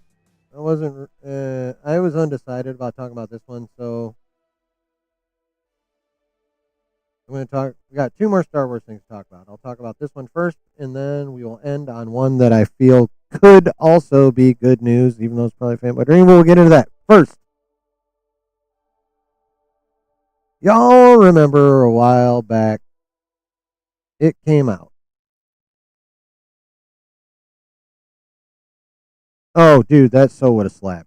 A Feige Star Wars movie? Fuck yeah, that would have been amazing. Um, yeah, so we're going to talk about Andor just a little bit, guys. Okay, just for a little bit, just real quick. So you guys remember, I don't know, a few weeks, maybe even 3 months ago, that story dropped about how much Andor cost. Now remember that? Now remember that story? You remember how much they said it was? They said it was like 672, I think. Andor's cost for both seasons combined was, I think, $672 million, according to that article. Well, chat, as per usual, the longer you wait, the more accurate the numbers do become. And in this case, Forbes, who apparently is for now enjoying taking every opportunity to make Lucasfilm look stupid or Disney that it possibly can. I would say Disney because they already. What was the last one they talked about? I think it was a Marvel project. I can't remember. But now, Forbes No, it wasn't a Marvel project. It was Rise of Skywalker. That was the last one whose final number ended up being goddamn ridiculous that they talk about. Okay, so maybe the editor at Forbes is not a fan of Lucasfilm. They wants to shit all over him. But we're talking like financial reports and shit, so it's not like they're lying. Anyway, back to the last report for how much Andor cost, like $672 million, if I recall correctly. I don't feel like Googling it, but I'm 98% sure on that number, and I'm 100% sure I'm pretty fucking close, so we're going to go with that.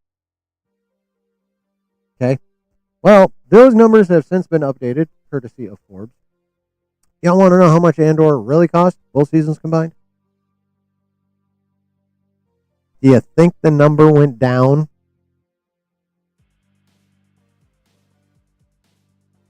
It didn't. According to Forbes, Disney themselves has confirmed that the total budget for Andor is over $705 million.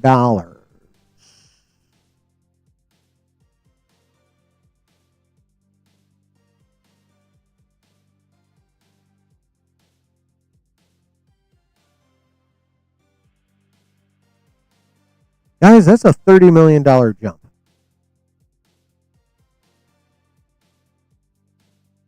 $705 million for 2 seasons combined. Now, as I recall that the first article correctly, the costs were not 100% divided down the middle, but they weren't super far apart either. So just for shits and giggles, just for laughs, just for kicks, we're going to split this number down the middle. So 2 seasons, 705, averages 352.50 for 1 season.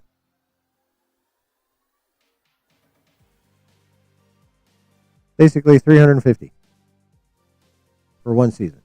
350 million. Okay? Y'all remember how much they spent on Kenobi? Season 1, which is why I'm dividing it in half to do a 1 season of one show to 1 season of one show comparison. Y'all remember how much they spent on Kenobi? Anybody? Throw it in the chat if you remember.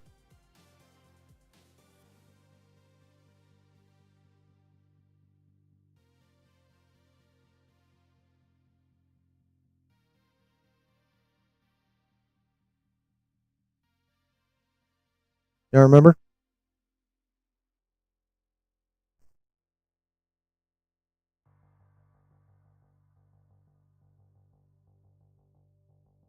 Come on, Pokey.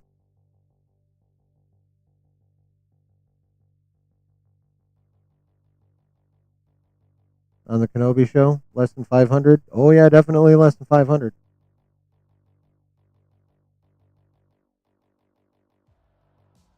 The production budget of the Obi-Wan Kenobi show was $90 million. How many episodes? I think it was 6, wasn't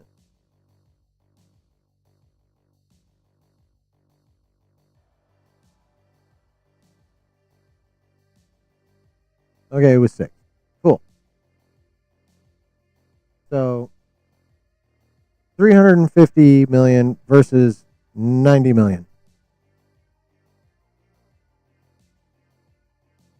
That means they spent approximately a little bit under 4 times what they spent on Kenobi for Andor. Yeah, it was under 100. It was 90 million. Now, if you really want to get, like, Andor fans will be like, but Andor had 12 episodes in this season and Kenobi only had 6. Fine. You really want to take it that far? Cool. Fine.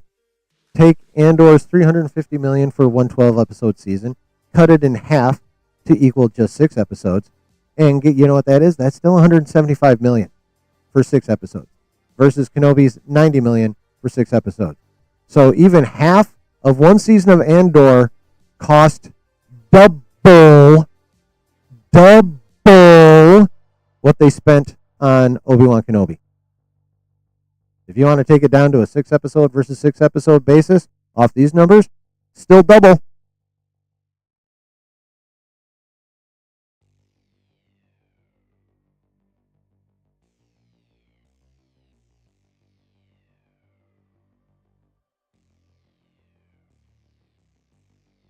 Even if you take it down to an equal number of episodes.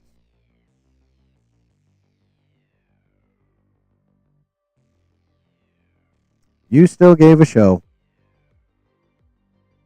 based off a side character from a one-off movie double the money that you gave a show based on the two most popular legacy characters in Star Wars, that is Obi-Wan Kenobi and Anakin Skywalker / Darth Vader.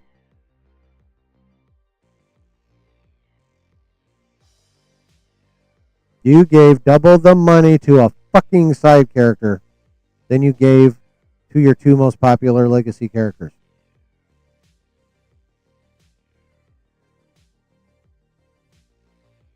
Now remember how it's come out that Iger was responsible for way more of the fuckery at Lucasfilm than we thought was all Kathy? Remember that? Well, guess what? These decisions were not Bob's. This was a Kathy decision. She chose to allocate only $90 million to Obi-Wan Kenobi and give Andor $705. And again, even if you knock it down to a 6-episode versus 6-episode thing, it's $175 million for 6 episodes of Andor versus 90 for Obi-Wan Kenobi. So just under double for Andor. Kenobi series was a movie. That was Iger. Iger's the one that said, fuck the Kenobi movie. We need Disney Plus content. Change it to a show. That was Iger. Oh, I've seen... Wait, of Obi-Wan? What I watched the Kai Patterson cut of? I think... Was it Obi-Wan? Yeah, I watched the Kai Patterson cut of Obi-Wan. What's the other one he's done? What's the more recent one he's done? Because I haven't watched that yet. What is it? Yeah, the Patterson cut of Obi-Wan is amazing. What's the other one he did, though? I forget. Someone tell me, please.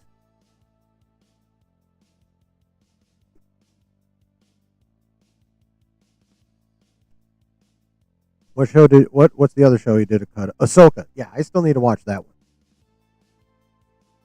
I need to watch the Patterson cut of Ahsoka. Have you watched it? How did he do with the end? Because there's only so much he could do with Kenobi, and there were still a couple parts in there that he had to leave in there that were still like, yeah. So how do you do with Ahsoka?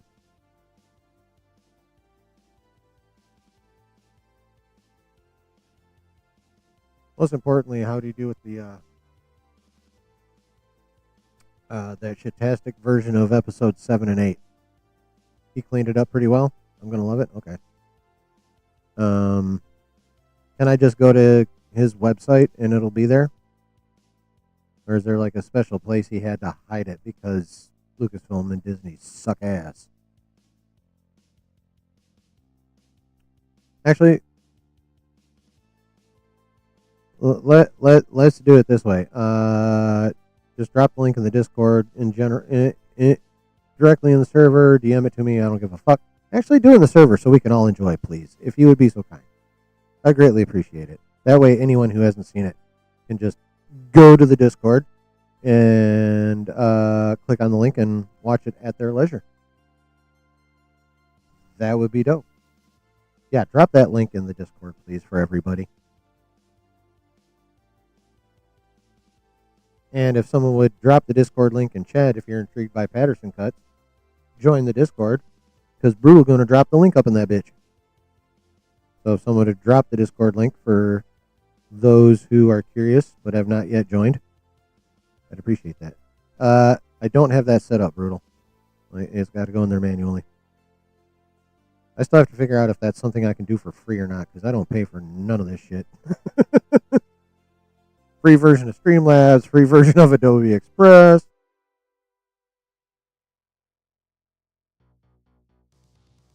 Oh, you need to drop them. You need to join my Discord. You haven't done it? Oh, hey, there you go. Brooke handled it. Thank you, Brooke. You the man. All right, so click that link and then drop your link. Yeah. So yeah, $705 million for Andor, broken all the way down to an equal number of episodes. They still spent almost double on Andor than they did on Obi-Wan Kenobi, which is a whole lot of stinky ass, funky flyer ridden, maggot crawling bullshit.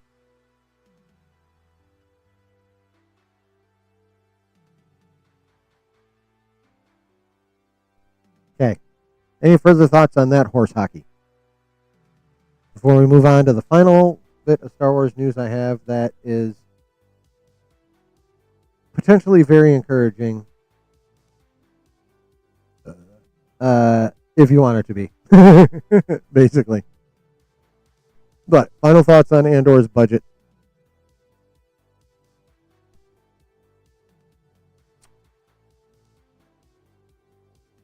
And how insanely stupid it is to spend $705 million on a fucking TV show.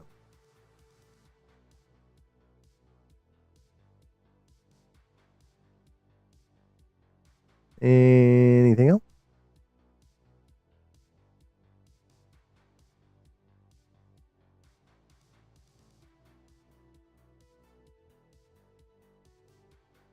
Their priorities were mixed up and messed up? Yep. Cool. Dropped it in Discord as well. Nice.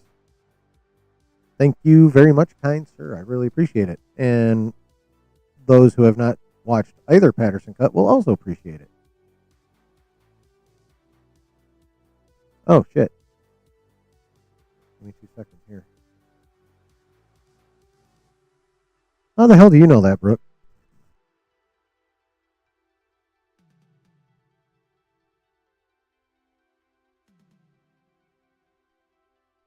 Really? We're updating?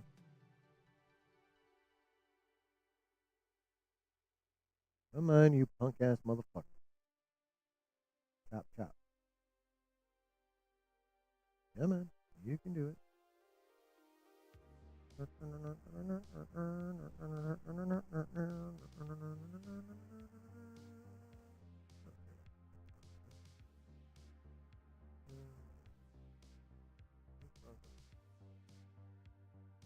Where's my damn notification?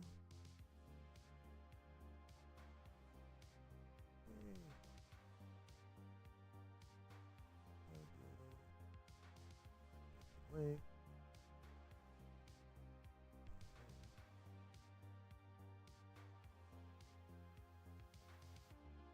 I swear I've way more used Discord on my phone than I do.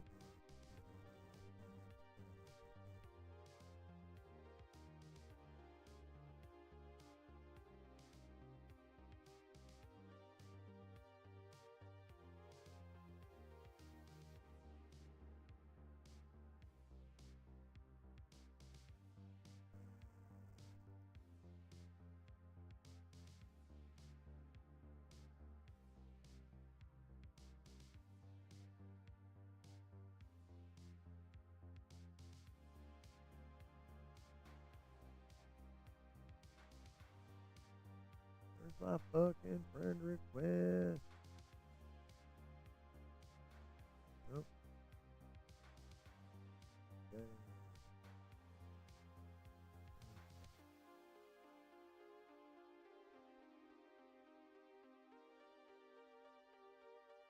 Oh, you out, man? Oh, your phone's gonna die. All right, bro. Have a good night. Thanks for hanging, man. Appreciate you. Appreciate you hanging out. Appreciate you being active in the chat. Appreciate you joining the Discord. Appreciate you dropping the Kai Patterson link. Fuck yeah, Brutal. Thanks, man.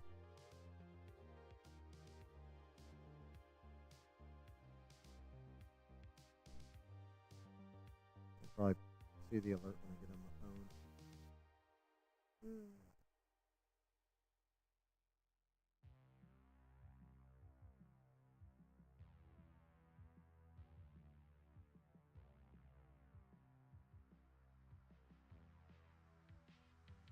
All right, I'm over that. Get on my phone. Okay. The final Star Wars item of the evening, and one that is encouraging if you choose to read it that way. Here we go. You ready? Like to hit. Here it go. All right.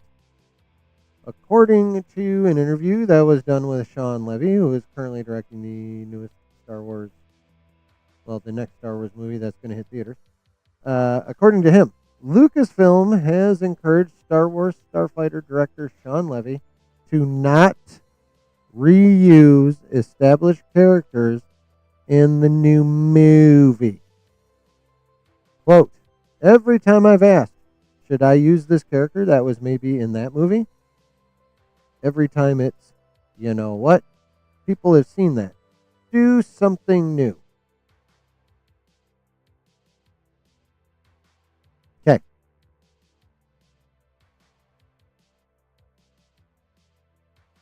Why do I find that encouraging? Well, we must begin with the fact that this movie has been officially reported to occur about 5 years after The Rise of Skywalker. Okay? So it is very much a sequel era trilogy movie, or sequel trilogy era movie. Okay? So, keeping that in mind, set only 5 years after The Rise of Skywalker, which is what? What was the time frame between Force Awakens and Rise of Skywalker inclusive? Like a yearish, right? Maybe 2? Let me Google that real quick.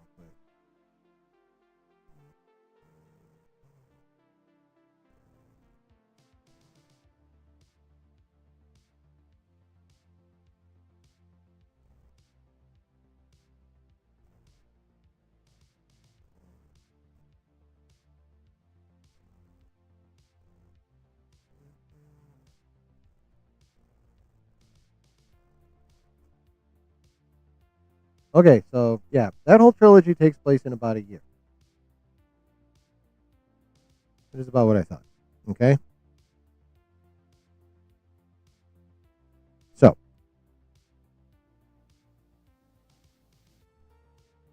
we're going backwards in time.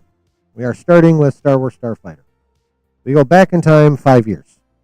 Rise of Skywalker. We go back in time 1 year. We are at Force Awakens. If we go back in time to Return of the Jedi, that is another 30 years.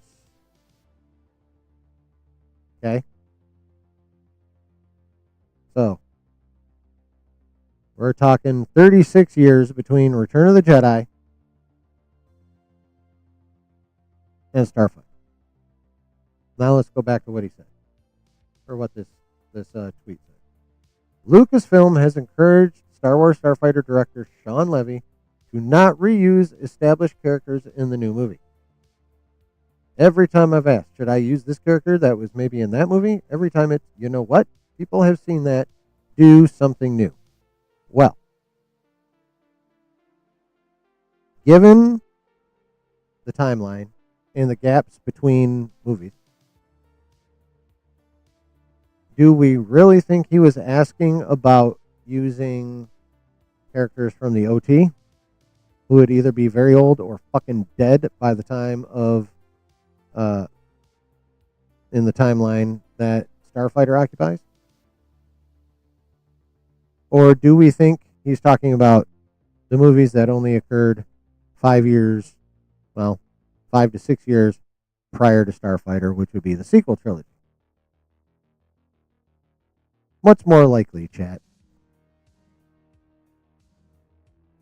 That he's asking for 36-year-old characters or 5-year-old characters?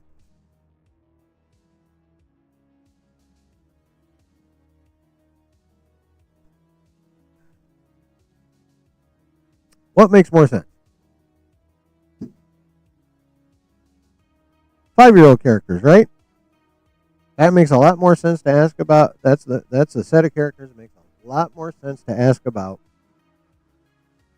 using than it does 36-year-old characters,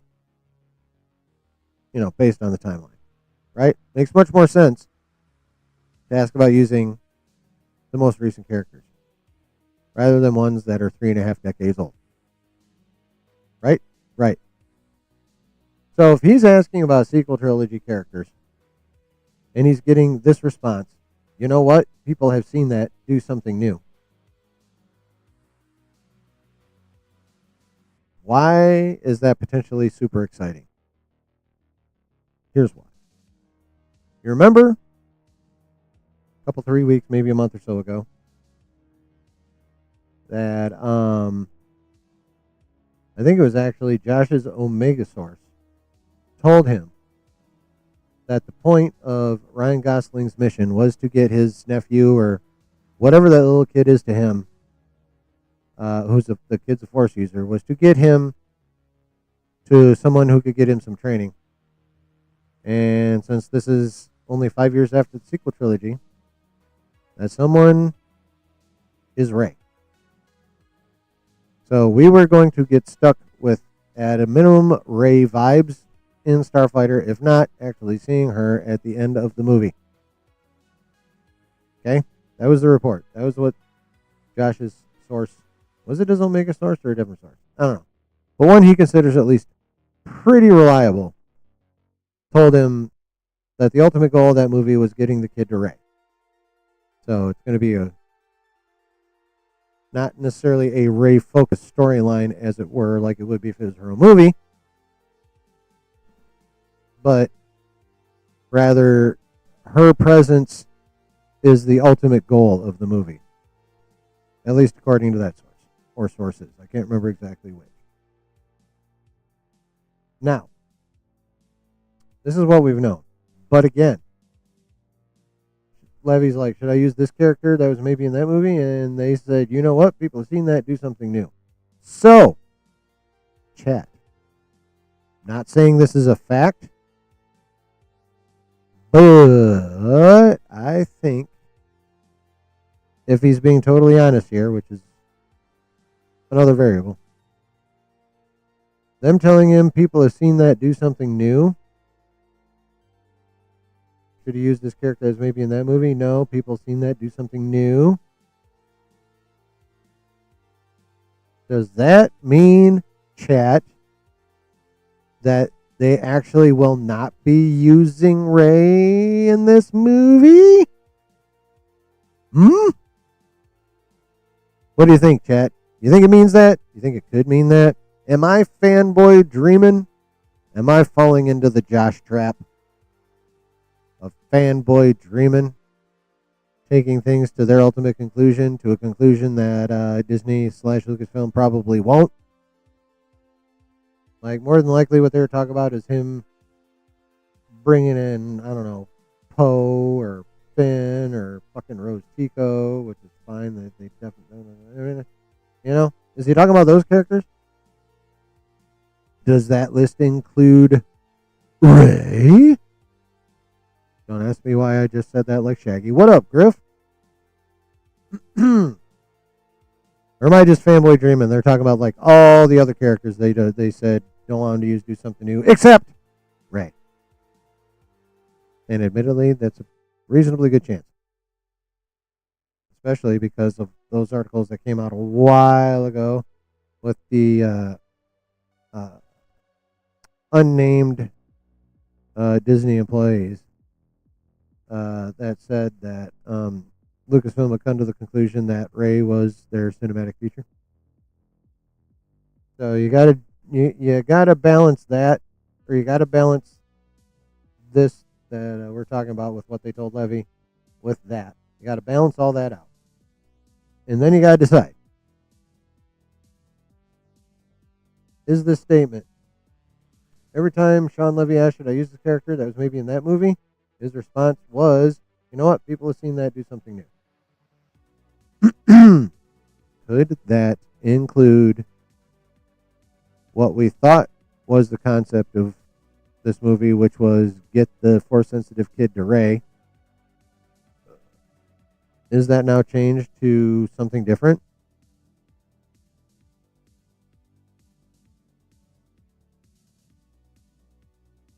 Maybe because just for shits and giggles,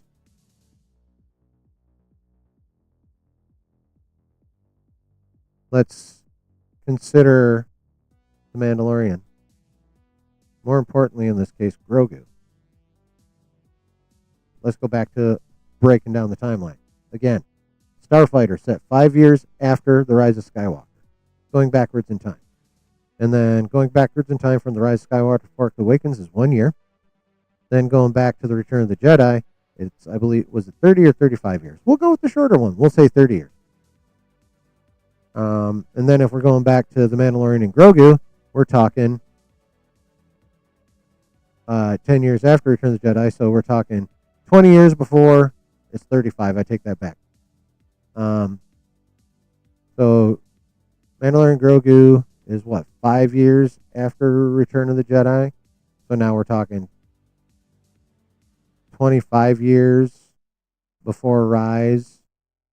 So we're right back up to, is it 30? Okay. All right, so we're talking 25 years from the Mando and Grogu. Well, actually, we're talking 30 total. No. Yeah. We're talking 30 years total from Mandalorian and Grogu to the part of the timeline where Mandalorian and Grogu at to the part of the timeline where Starfighter is going to take place. Now, remember, the question he asked, at least so far as this particular item is concerned, is should I use this character that was maybe in that movie? Every time it's like, you know what? People have seen that, do something new. Cool. But he said movie. No one ever said anything about a show. So if they're talking about not using movie characters, and if that includes Rey, but if the premise of the movie is still Force-sensitive kid needs help, but since it's also 30 years after after The Mandalorian, and presumably the Mando and Grogu movie, right around 30 years, what if the help they're going to get the kid is an older Grogu who is not in an already existing movie when these conversations happened? He was still just a TV show character.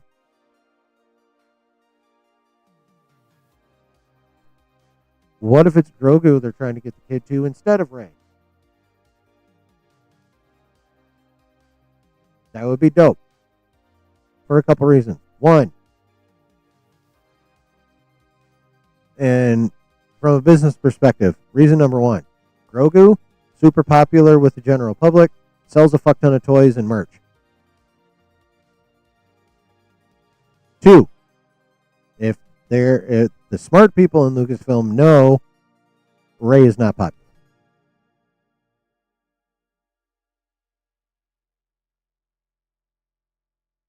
So, in all reality, it would behoove them to have the knowledgeable Force user to take the kid to being Grogu, even though he's a Mando and did not finish his training with Luke.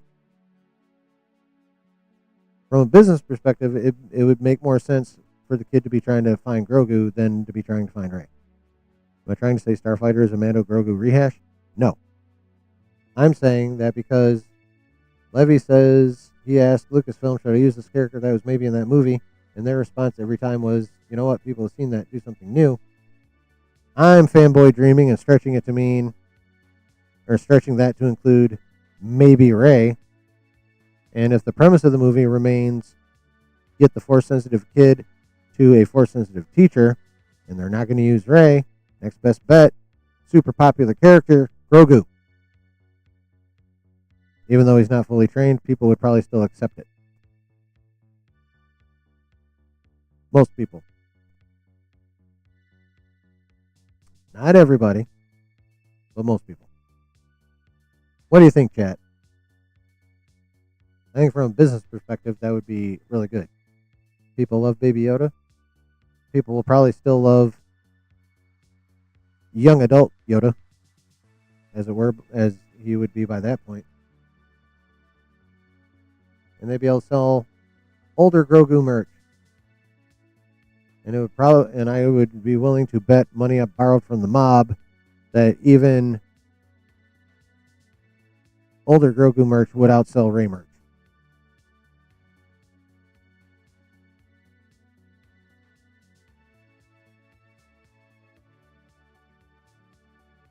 I probably am fanboy dreaming, but what do you guys think, chat?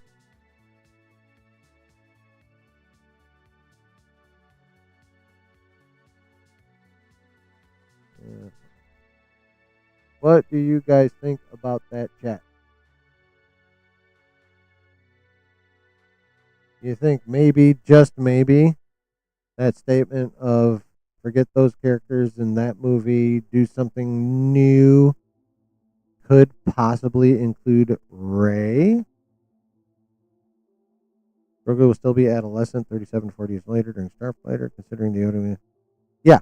Yeah, he'll be an adolescent. Like I said, an older Grogu, but still a young Grogu. You know, probably the equivalent of, I don't know, 17 to 20-year-old human, maybe. And again, perfectly willing to admit this is a weakness in my proposal. The fact that Grogu, at least as far as we know, had not gone back to Luke to get more training in the interim. As far as we know, he's still, primarily living the Mando life with Din Djarin as Din Grogu. But if you kind of address that a little, but also kind of skim over it, most of the general audience would accept it.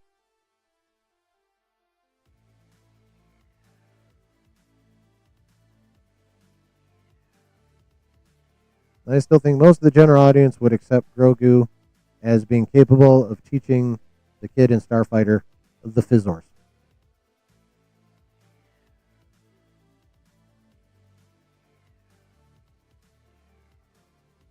Damn, the fuck did everybody go? Netflix must be working again.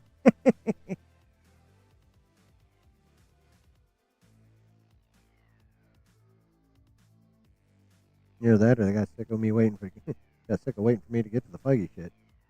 Well, maybe they'll come back and check out the replay. Anywho.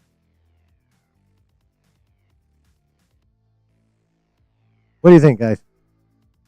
Am I stretching like Reed Richards? Am I fanboy dreaming? Or is there a chance that the ultimate goal of this movie will not be Rey? I'll freely admit I'm probably fanboy dreaming, but god damn it, I will grab a hold of that chance and I will squeeze it. I will bring it to me and I will hug it and I will love on it. Baby Yoda is loved, but I think people are getting tired of it. Well, see, that's a good thing because he'll be older. So his dynamic will change.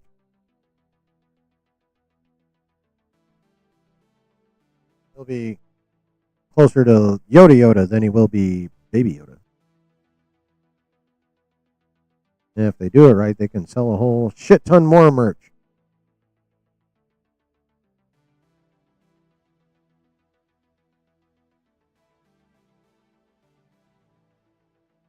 So, freely admit, probably fanboy dreaming, but hey. Given that phrasing, I would say there's a little bit of hope. And as we all know in Star Wars, rebellions are built on hope.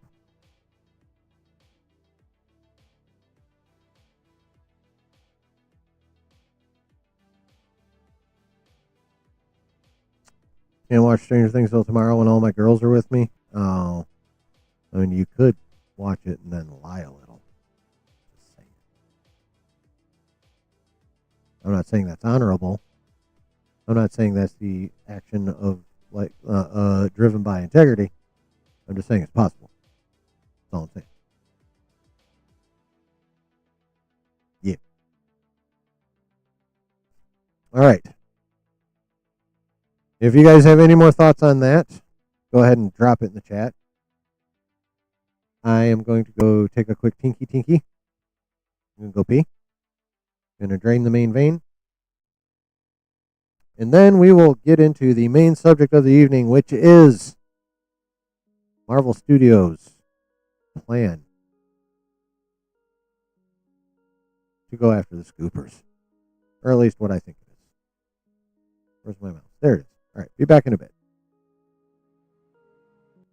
You want them with your family experience? Oh, totally fair, bro. Totally fair.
Oh. Chair stream, right? Gonna run. My girlfriend needs a little bit of the bear claws. Oh, yeah. All right. I'll have fun. Throw one for the chat and make her call you chillin'.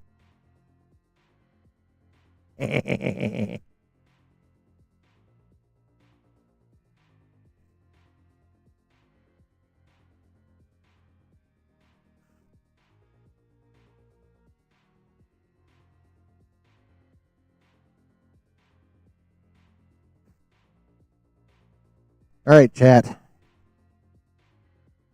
Our final subject of the stream, and I thought this was gonna be a shorter stream, but between all my digressions and probably repeating myself like I always do, we've been going for almost 2.5 hours. I ain't mad about it. I just way underestimated how fast I would get through these subjects. But I ain't mad about it though. Okay. Final subject.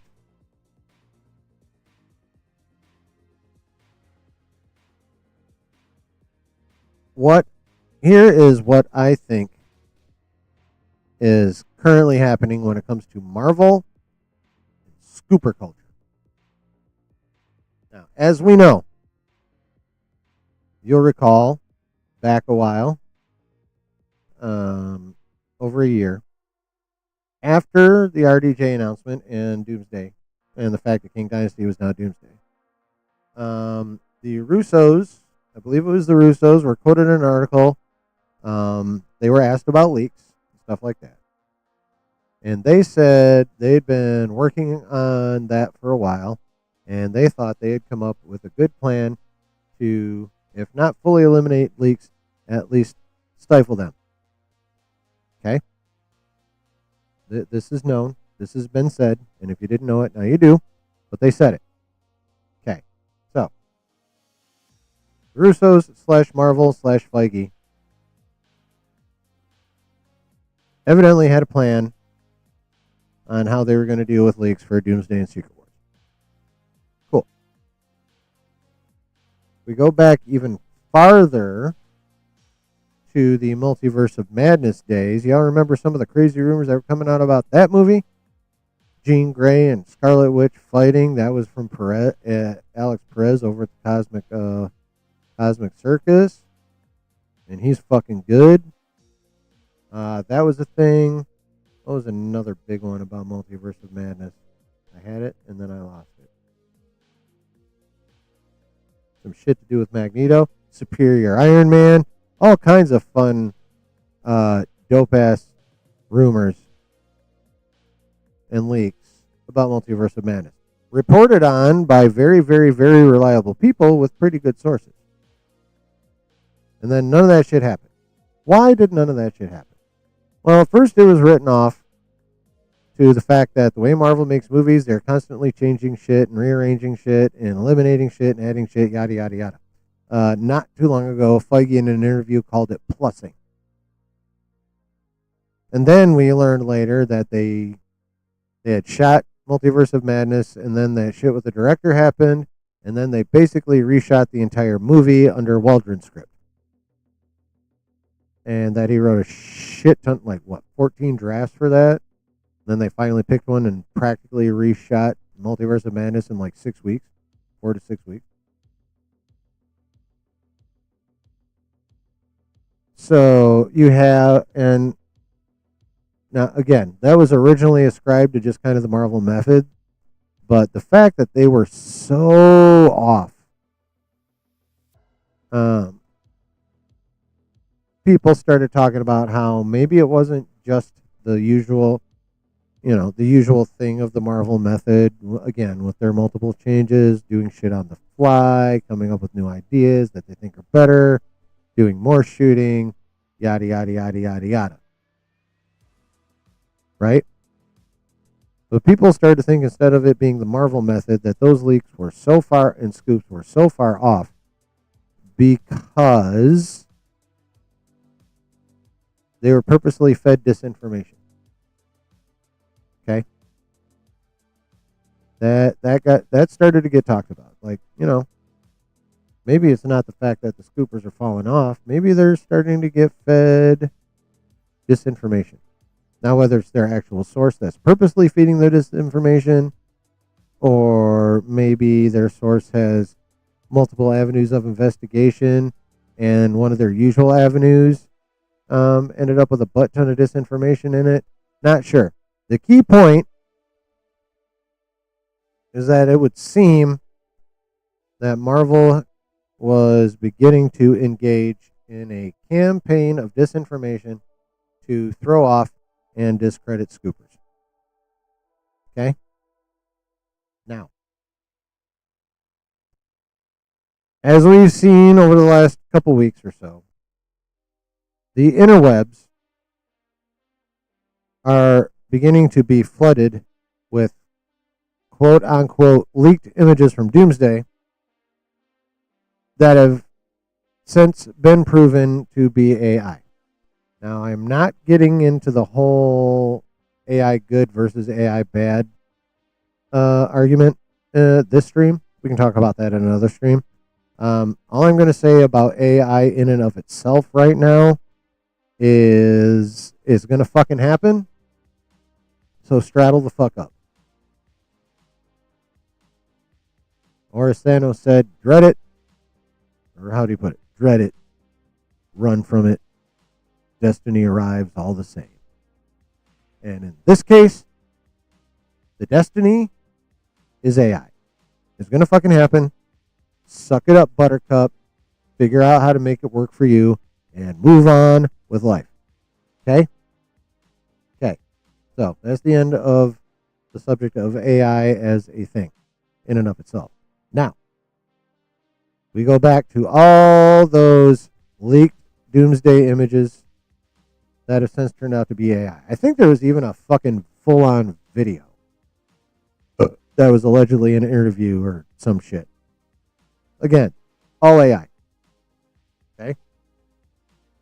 So, you take all these fake leaks, and then you, again, start running back over the last couple, 3-4 years, and the fact that people are talking about the reason all those scoops ended up being wrong about Multiverse of Madness was not because of the usual Marvel method and the changes that always entails, but that was information that was disseminated to be purposefully misleading and make the scoopers look bad. Now, that's just information that goes directly to the scoopers. Now you add in all these leaked doomsday images that are all AI, and a pattern emerges. Now, some people, like our guy Josh over at the Den of Nerds, thinks those are legit looks, legit pictures that have just been run through AI to cover up the trail, to eliminate any evidence that could lead from the person who leaked them back to Disney, and therefore they avoid all kinds of nasty consequences. That is one way to explain it that is on its surface. Well, no, let me rephrase that. That makes a lot of sense. Like, it is very, very, very, very plausible. Travis, happy Thanksgiving to you too, sir. But I think it's more nefarious. I don't think those are actual images that have just been run through AI to cover the tracks of said leaker. No, I do not. I think this is something more nefarious. I think this is something more insidious. I think what we have going on now, chat, when you take the evidence of all of from Multiverse of Madness that I was talking about, you add in these fake ass AI image leaks, and to me, what you get when you add all that shit together is Marvel purposefully, calculatingly engaging in a campaign of disinformation and discreditation of scoopers so aggressive and far-reaching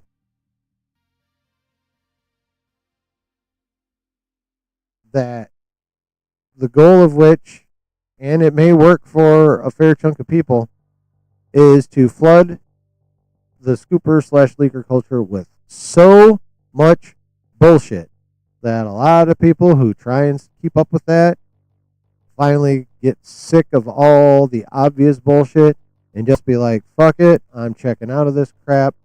I'll just wait for an initial announcement from Marvel. Or official. Did I say initial? Official announcement from Marvel. And by the way, happy Thanksgiving, chat. Hi.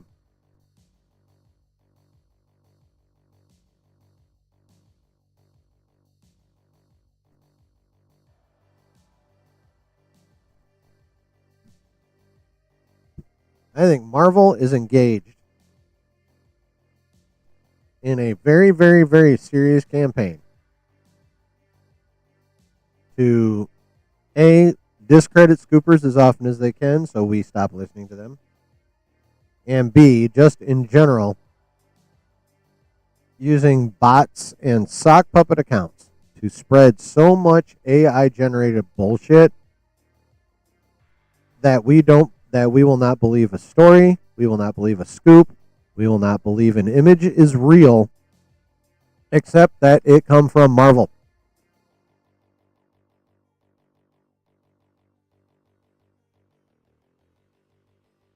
In other words, none of this is random. This is all coming from Marvel Studios. This is all coming from Feige. Hell, it might even be coming from, like, the Disney overlord.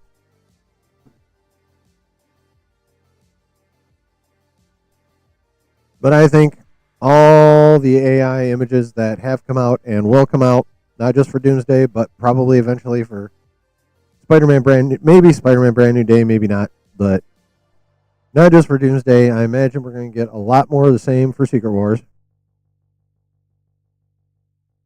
Welcome, Melvin Zone. Yes, I drink that water.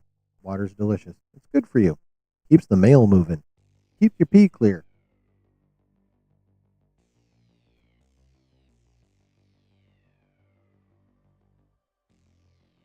Smell like meth in here. I'll open a fucking window. Let those fumes build up, you could, like, blow up and catch on fire and shit. Chill.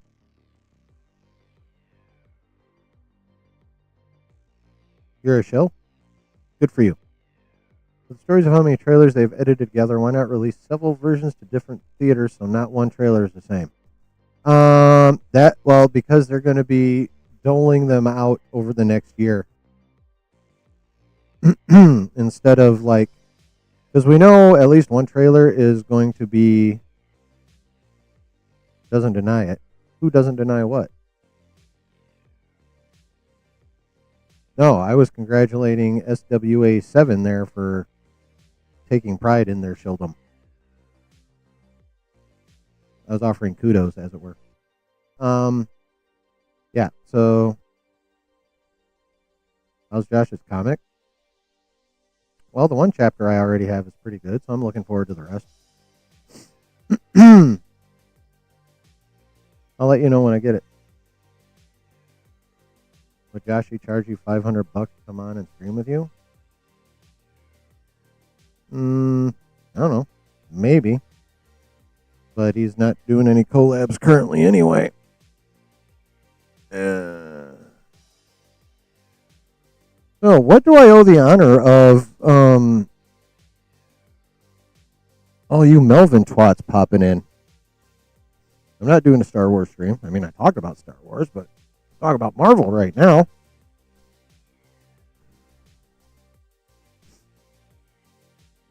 Like, don't you guys have, like, you know,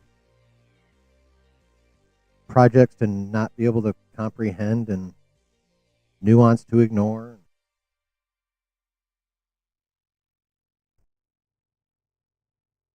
Idiocy to engage in? We have is it the first two? Might be the first two. I know we have at least one. I'd have to check my whatever. I'd have to, shit, I don't even know if I remember the link to the, what do you call it? What is that called? Whatever the name of the crowdfunding shit is. Yeah, what the fuck are you twats doing here anyway?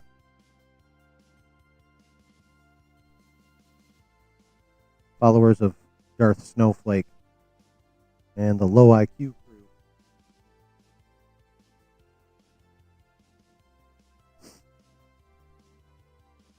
Don't you have like Blue's Clues to watch or something on your IQ level like that?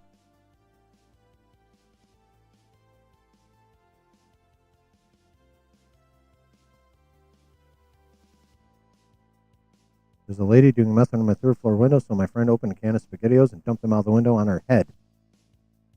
Cops also showed up and arrested her. No questions asked about her being covered in SpaghettiOs. Well, I mean, they had bigger fish to fry than why she was wearing SpaghettiOs. You know, they were probably more worried about her illegal activity and, you know, that kind of thing. And who knows? She's a meth head. Why would they ask her about SpaghettiOs? They probably figured she did it to herself any damn way. There's poo on the wall. Oh, I'm sorry, there's poo on your wall. Why don't you wash it off? And that's what I do. That way it doesn't, like, dry up and get crusty and make a stain and stink. But, like I said, y'all are low IQ, so it doesn't surprise me you'd leave poo on the wall. But thanks for clicking on the video, though. I do appreciate the engagement and chatting. You guys are helping me out. I appreciate it. And you're also entertaining me. The leaks are insane. Some of them are. Some of them are way overblown. Are you Joshy's plug for his nose candy?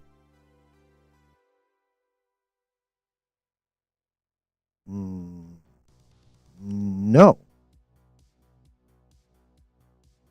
I don't do drugs. Just weed. Dave Chappelle, half baked.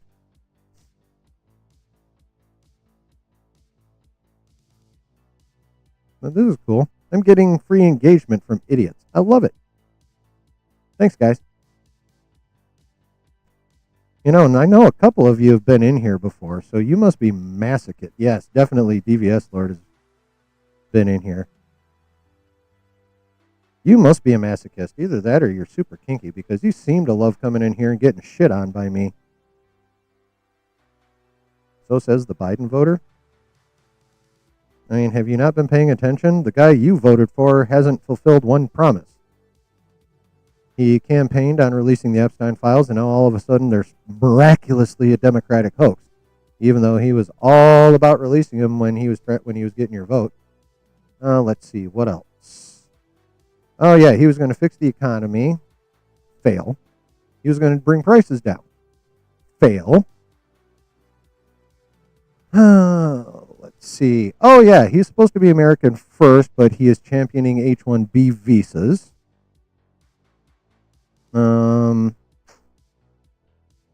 Yeah, basically, in other words, so now I care. I've always cared, and I always knew the guy you voted for was an unserious, narcissistic, megalomaniacal moron who is going to do exactly what he's doing right now, which is failing miserably.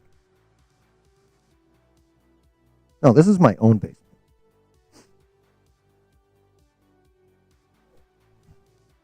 So, who's the moron?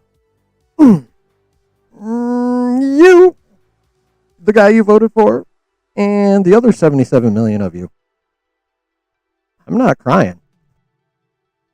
Why would I cry when I'm right? When I was right then, why I'm still right, and why I'll be right until he's out of office in 2028. I have nothing to cry about because I was right. So the people in power for 40 years have nothing to do with it? Well, let's see. Who've been the people in power since 1985? 40 years ago. I'll give you 45 years ago, since 1980. Ronald Reagan, Republican, 80 to 84. Ronald Reagan again, Republican, 84 to 88. George Herbert Walker Bush, 88 to 92. Well, there's 12 of those 40 years. Then you get 8 years of Clinton. Cool. Then you get 8 years of George W. Bush. So that's 20 out of the last 45 years. Then you get 8 years of Obama. And then you got 4 years of Trump. So now we are up to 24 of the last 45 years. 4 of Biden. And then for now, we're up to Trump again. So out of the last 45 years, over half were Republican administrations that had plenty to do with it. Now, do you want to keep going? Or can I make you look like the fucking moron you are some more? Because I'm like fucking Steve Rogers. I can make you look stupid as shit. You and all your buddies and your bitch-ass master Melvin all fucking day. Matter of fact, invite his ass in here. I'll shit on him too. And I trust who?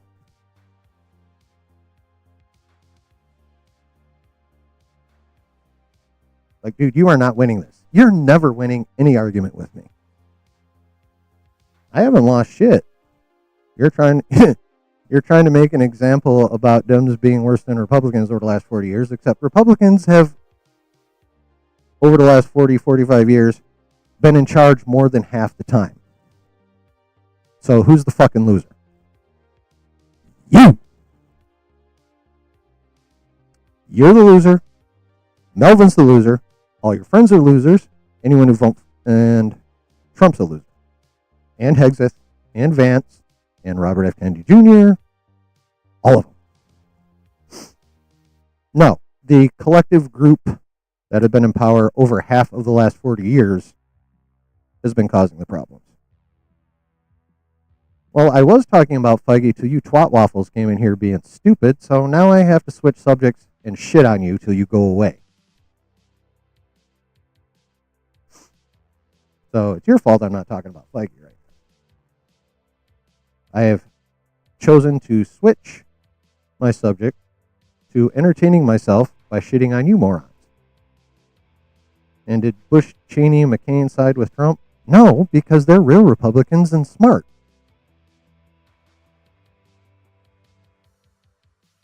See, here's what you don't get. Trump is the rhino. You guys are the rhinos.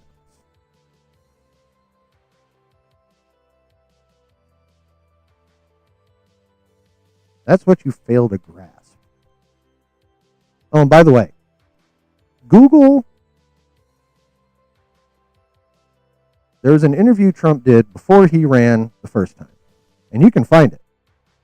And in this interview, He said, if I ever run for president, I will run as a Republican because they're stupid. Look it up. And you dumbasses didn't do your research and you fell for it. Twice! Who's the bigger fool?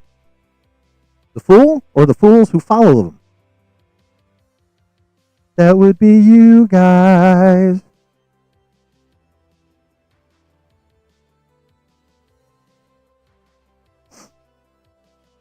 Oh, see, I was against the switch in the first place because I'm not stupid. I knew she wasn't going to win. And that dumbass that tried to kill Trump pretty much sealed the deal.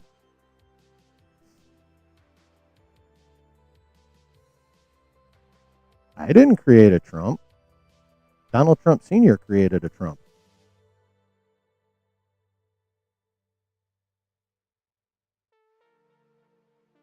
I'm not triggered.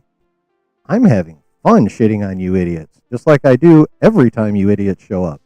You come in, say the same 5 stupid, ignorant-ass things, low IQ things that you always say, which isn't all your fault because you listen to a low IQ fucking dude who hasn't said anything different in 5 years. Darth Melvin, that is. Feel free to quote me verbatim.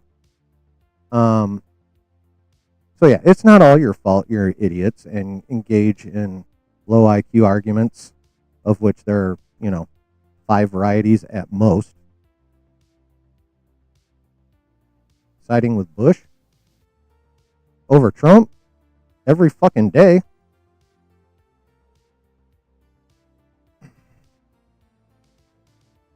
And twice on Sunday.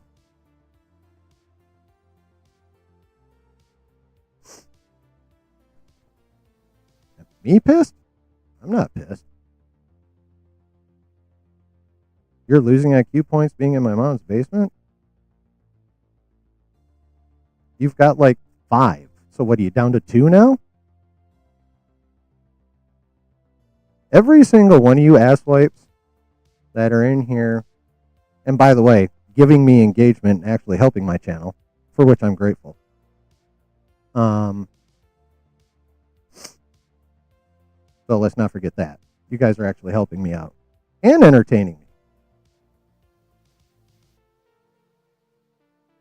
But, of course, you're too stupid to realize that. So you're going to hang around and entertain me more and give me more engagement. Where was I? Oh, yes.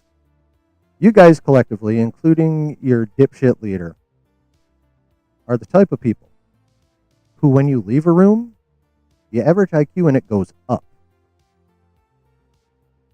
Who's mad? I'm not mad. I'm having fun.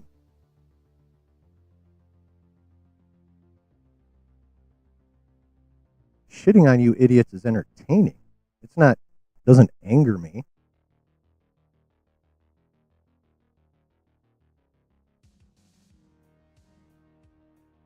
I'm not getting mad for nothing. I'm not getting mad at all. I'm not triggered. Just the fact that you asswipes showed up means you're the triggered ones. And the fact that you're thinking I'm getting mad at something means you're actually getting mad. And you're snowflakes.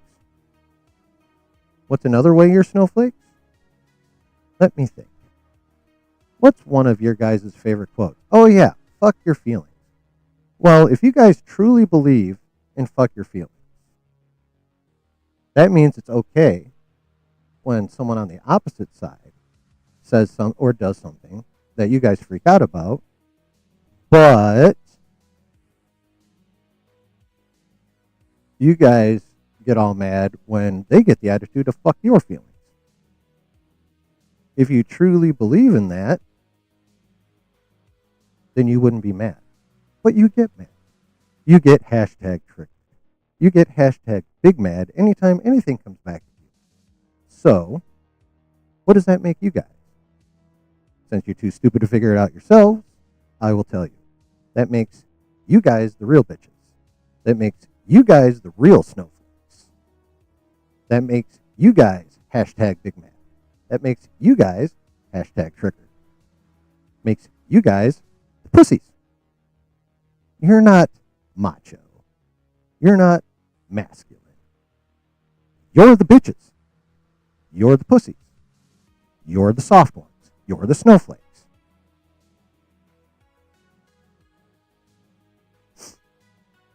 Maybe if I voted for Trump, I wouldn't have lost all my hair. Well, first of all, it's not all gone, as you can see. Fucking moron. Number two, I've been bald way before Trump. My take on Melvin is funny. I mean, Melvin being that much of an idiot is funny and entertaining.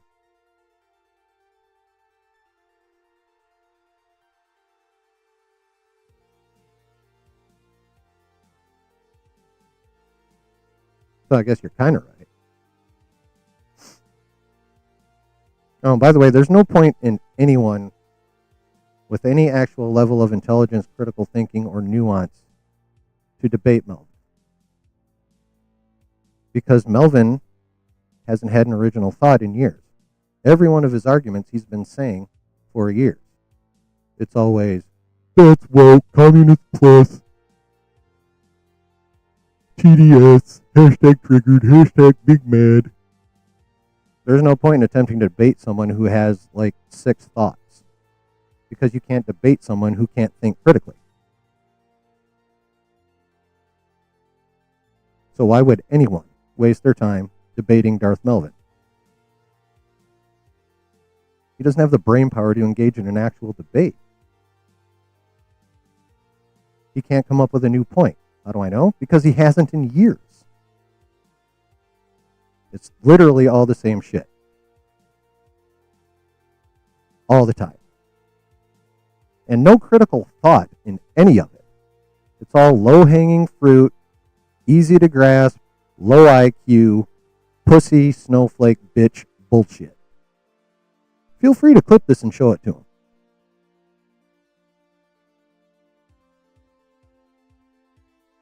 I don't mind. Matter of fact, I fucking encourage it. Please clip this and show it to him. He can try and grift off me too, although my channel's too small to grift off of, unlike Josh. I'm not big mad. I mean, you're dumb enough to think I'm big mad because you can't tell the difference between, well, much. I'm not doing any kind of mental gymnastics. You just can't comprehend critical thinking. You're entertainment. What was that Christian Bale said at the beginning of Batman Begins when he's in the prison and about to whoop all them motherfuckers' ass? You're practice. You're light entertainment. Shitting on you guys takes, like, almost next to no effort or thought. I know Trump and Melvin own me. Oh, now that's funny. That's hilarious.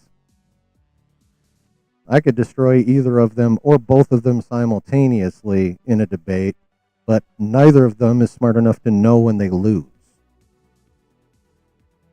So it'd be a waste of time.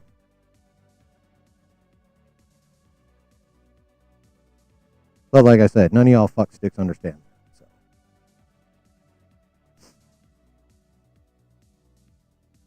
From the Oval Office on down, none of you fucksticks understands it.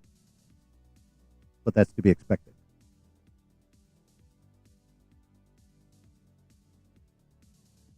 Exactly. Excellent point, Brooke. So, you guys want to play some more, or are you going to go back to your little cave of woke sucks and DEI sucks and I'm so angry that gay people are in a movie because I'm a big fucking pussy bitch. That's you guys. Stick a gay person in a movie, y'all freak out because you're snowflake bitches. Stick a woman in a lead role, y'all freak out because you're snowflake bitches.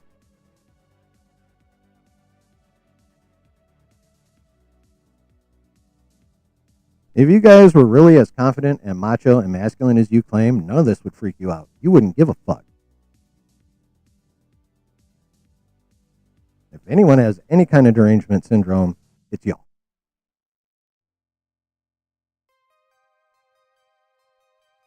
But again, you're too low IQ to get that because that involves critical thoughts and nuance. I'm getting owned? The fuck are you even talking about? Who among you morons is coming close to owning me? Let me clue you in.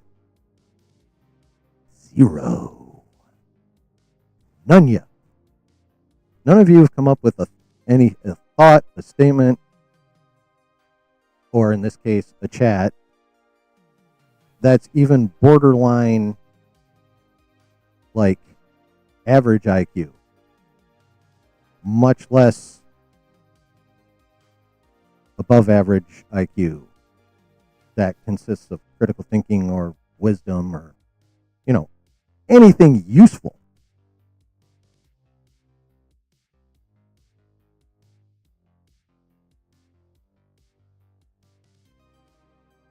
But please continue. Speaking of critical thinking, can men have babies? Oh, I'm sure medical science could figure it out eventually. I mean, we can add fake boobs to ladies. We can increase breast size. We can increase butt cheek size. You've heard of a BBL, right? I'm sure with sufficient surgery time and medical know-how, they can find a way to implant a uterus and fertilize an egg and implant that in said uterus in a male abdomen. The birth would have to be by C-section. It obviously couldn't be vaginal. But is it medically possible? Yeah. I need more testosterone. Bitch, check the body hair. If anything, I need less.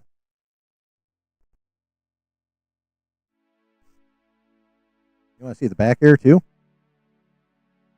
Got plenty.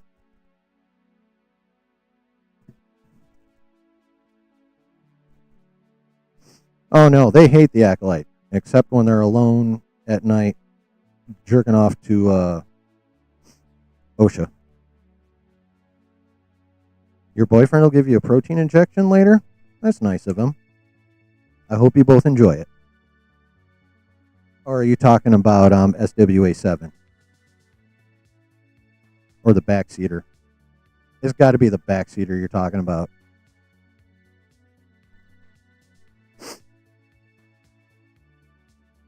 Got to be the backseater you're talking about.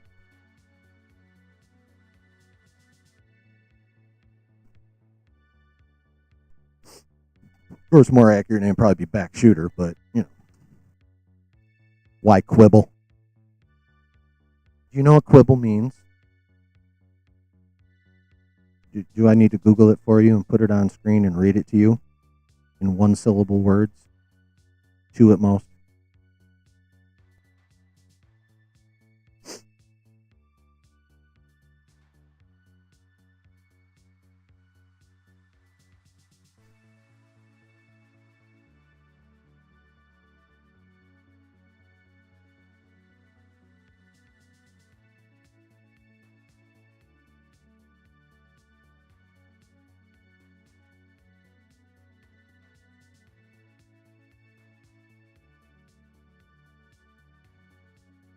I don't have Trump derangement syndrome.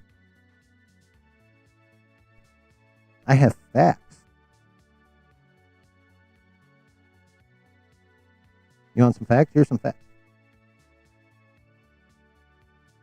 Trump bragged that he released the Epstein files while he was campaigning. Now when it comes time to do so, he's fighting it every step of the way, having his MAGA politicians in Congress fight it, calling it a Democrat hoax. In other words, completely backpedaling on that promise to you guys. He is with surgical aid, yes. But again, that's nuance, so of course you don't understand it. Let's see Oh yeah, he's been preaching America first his entire career, but he is championing H-1B visas, uh, which a lot of people who are really completely America first hate. Um, let's see, prices have only gone up. Oh yeah, that's right. He said he'd end the Russia-Ukraine war in one day. How's that going? Um,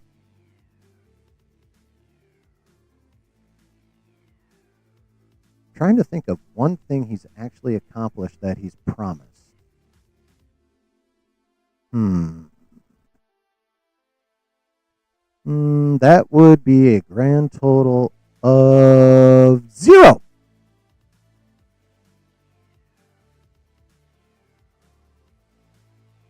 Yeah. In other words, he has fucked his base every which way he possibly can since getting in office this time. Broken every promise, or if not broken, at least failed to fulfill every promise so far. Um, but yet you morons continue to champion him. So championing the guy who has either broken or failed at fulfilling every promise he's made.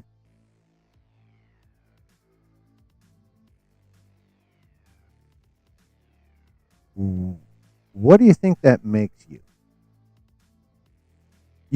I could be polite and say loyal, and that would be true.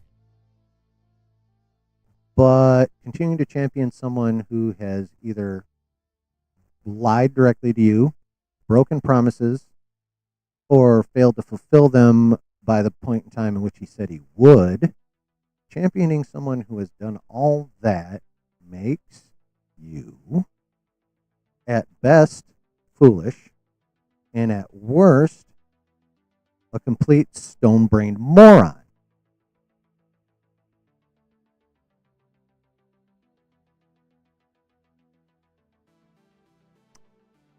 Yeah.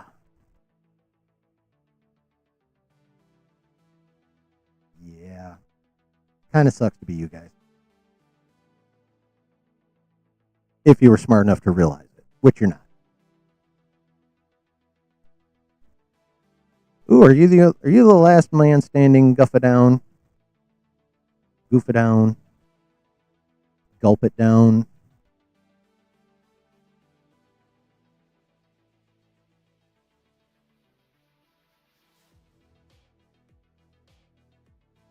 What illegal going home?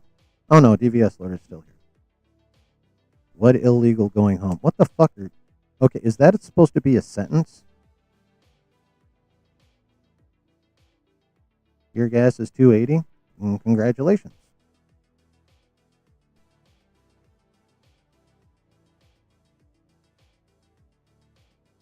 That would be the lower percentage of gas prices over the country. Oh yeah, good point. The auto pen didn't fulfill its promises. Your tax returns are looking good. What the fuck does that have to do with anything I've talked about? Let me tell you, nothing.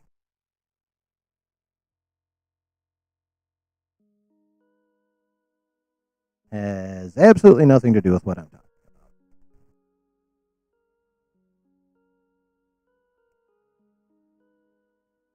Trump is the God Emperor of mankind. You're really comparing.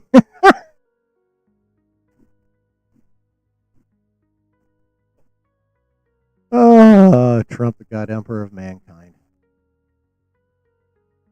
Oh, that's hilarious. You know what Trump would qualify for in the Imperium? At best, janitor.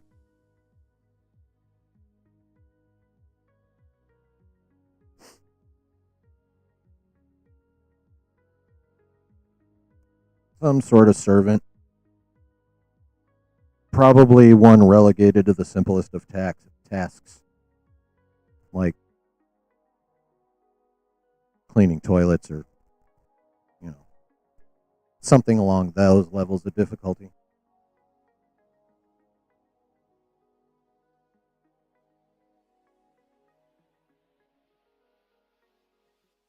Oh, yes, they did post memes with Trump as the God Emperor. They've also posted him as a Star Wars character. And the only accurate thing in those memes are the fact that they give his dumbass a red lightsaber because he's a wannabe Sith.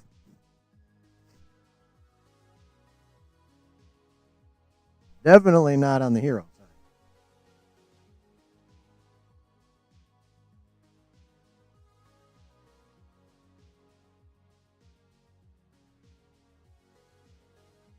All right.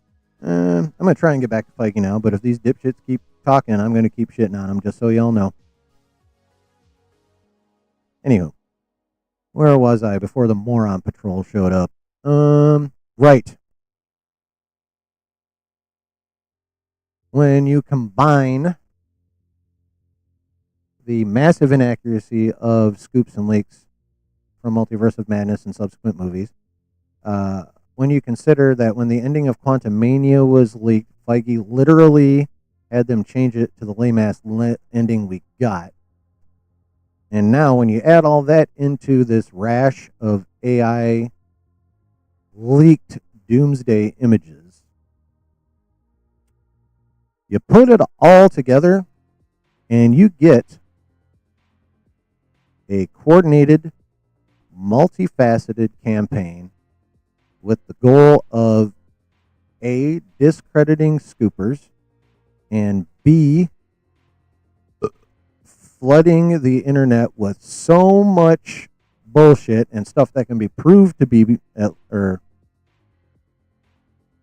proved to at least have a strong appearance of bullshit, that we are all forced to wait for official Marvel announcements before we believe any fucking thing.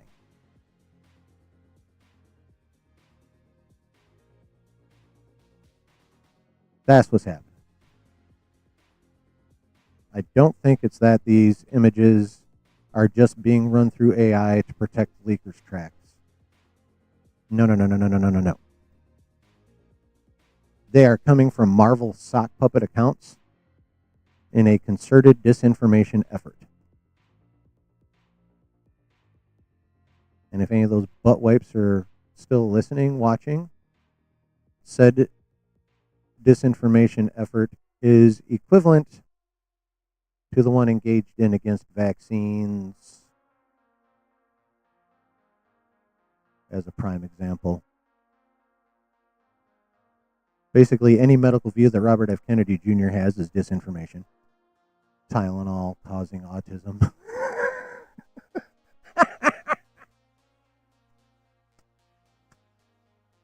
Oh, that one gets me every fucking time. But yeah, this is not random, guys. This is Marvel Studios taking highly, highly aggressive steps to disillusion the fandom's obsession with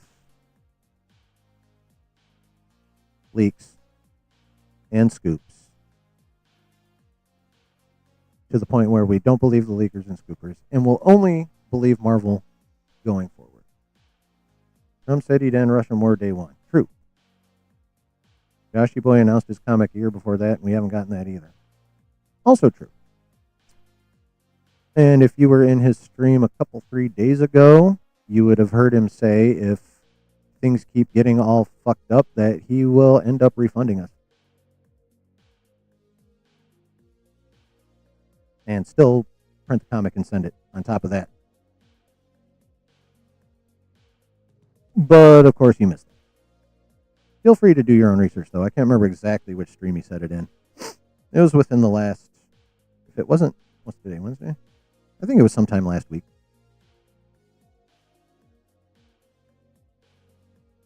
Low IQ consumer and voter like you and your mods.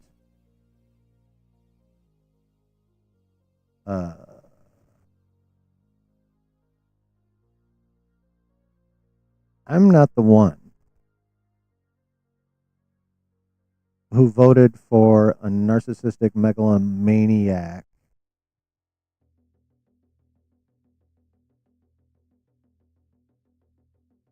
that has reneged on all his campaign promises.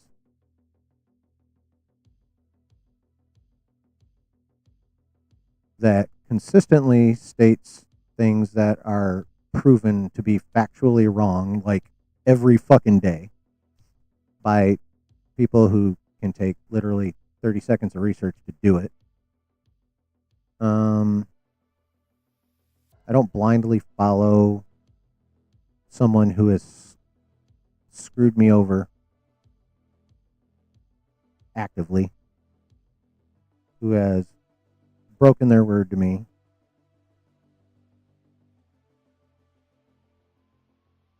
and failed on other promises. Nope. That's all shit you do, and that's what's low IQ.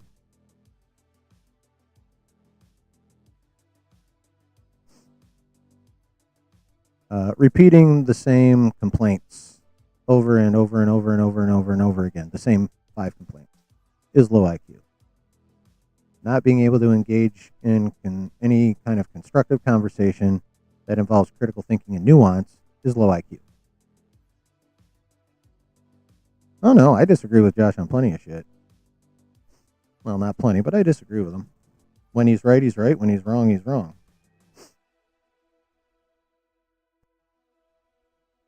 I disagree with how he handled the whole theory situation. He did not do that the right way by any stretch of the imagination. The first time or this time.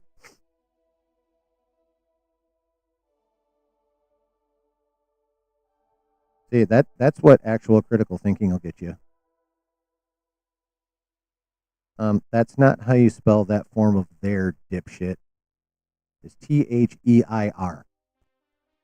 And you call me low IQ. You can't even fucking spell.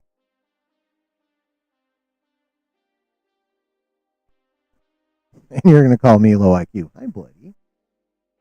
Mikey. What do you want? Daddy is entertaining his community and shitting on another one.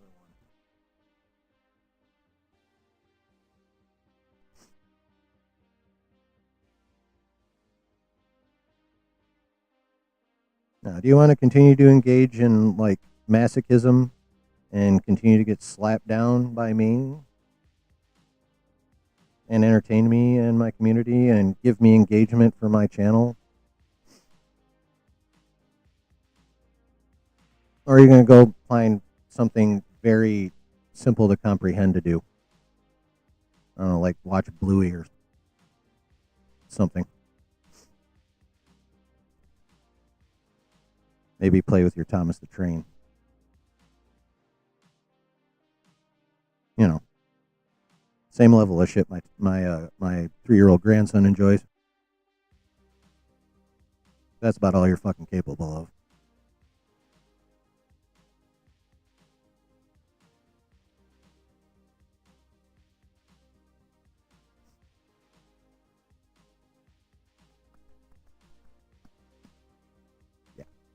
So outside of the Snowflake Patrol, what do you guys think about what Marvel's up to? Am I right? Am I wrong? How do we get so off topic? Dipshits decided to come in here and attempt to be clever and start stuff and ended up getting shit on just like they do every fucking time. Because I consider it entertaining to shit on these idiots. Or at least it entertains me. But, you know, any of you guys with wrenches, if you cease to find it entertaining, just time them out. I don't care.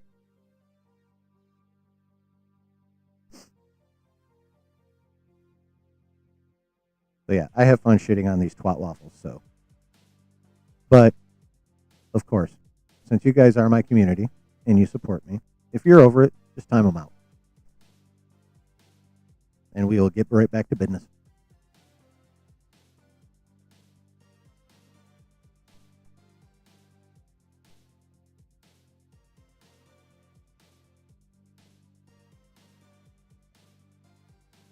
Yeah.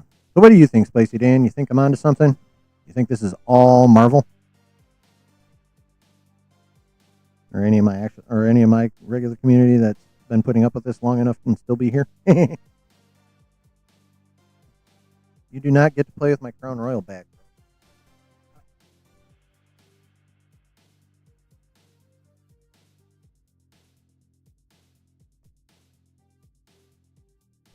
Hold on. So yeah, Marvel is engaging in a massive disinformation campaign with the ultimate goal of discrediting the scoopers and driving us insane with so much bullshit. We just wait for their official announcements and call it a day. That is what I think, chat. What do you think?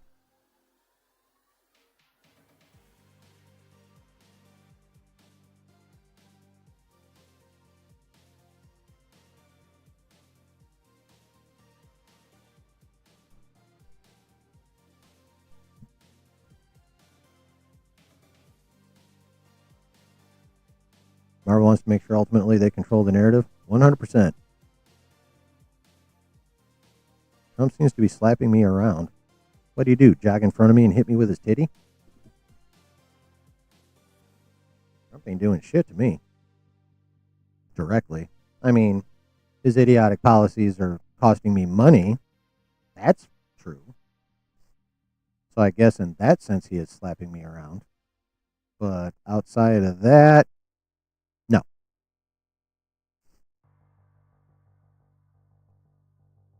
Again, ICE is doing a great job. I mean, you're privileged to think so.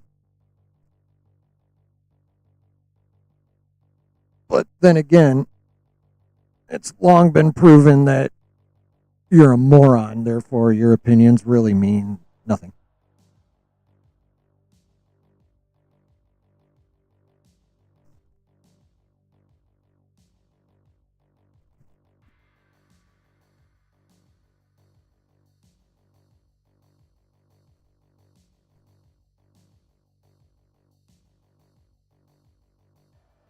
I don't know. That's a good question, bro. Let me.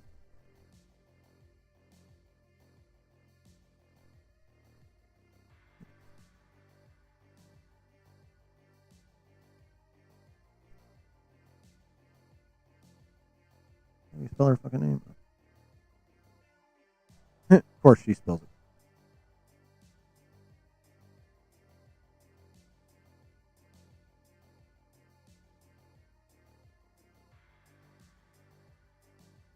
Oh, yeah. The mother of her 11-year-old nephew has been arrested by ICE.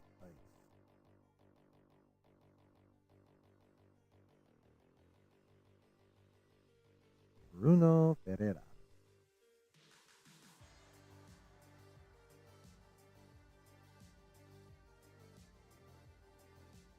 Yeah, I just saw it. Like within the last day or so. Yep.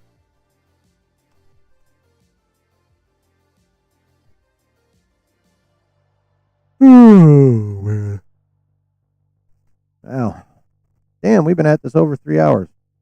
Lots of fun, nerdy news. A little bit of a conspiracy theory around Marvel. Shitting on idiot Knights of Dipshit. All in all, a multifaceted yet entertaining stream. But I gotta get up and go help prepare for Thanksgiving tomorrow, y'all. So I'm gonna get the fuck out of here. Actually, it's 12:18 Eastern. I gotta say, I should rephrase that to go to bed and get up later today to go help with Thanksgiving. Oh, it happens occasionally. It's even happened without those fucks. I've actually done better numbers wise even without those fuck sticks here. But, free engagement is free engagement. I'm fine with hate watchers. Hopefully they come drop a bunch of dipshit comments in the VOD too, so I can get engagement that way. You hear that? You hear that, morons? Give me more engagement. Throw all this dumb shit you've been saying into the comments of the VOD.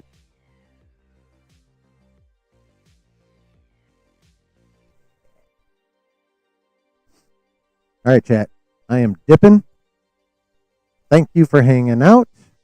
Sorry for the big distraction. Again, if if these twat waffles decide to pop in again, and you get tired of me spending so much time on them, just be like, "Yo, it was fun while it lasted, but I'm gonna time these bitches out," and I'll be like, "Cool," or something along those lines. So, my apologies if that bothered you guys, and I took way too much time with that. I will endeavor not to indulge myself so much next time. And Donald Ortiz, what's a Melvin? Oh, it depends. There's a cool Melvin I know that lives in England. And then on the YouTubes, there's this chucklehead called Darth Melvin, who thinks he's clever, but is really a low IQ, low hanging fruit, rage bait grifter. Yeah, that's what a Melvin is. Feige wants to bring the MCU back to its glory. He's going to make the next Avengers movie pro-MAGA. Yep. You're an idiot. Well, your first sentence is true. He does want to bring the MCU back to its glory. Making the next Avengers movie pro-MAGA is 100% not happening.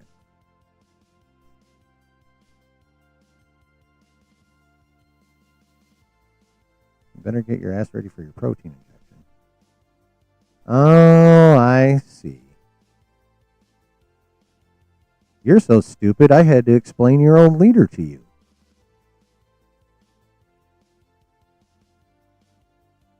Makes sense. All right. Much love, chat. And even to you, Melvin dipshits. Because, again, you were kind enough to bring me engagement. So, much love to you, too. Even though you're idiots. And, of course, to my community. I do brush my teeth. Thank you very much. Why don't you go read a book?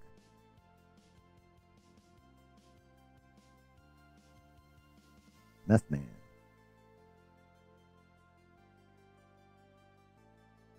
I mean,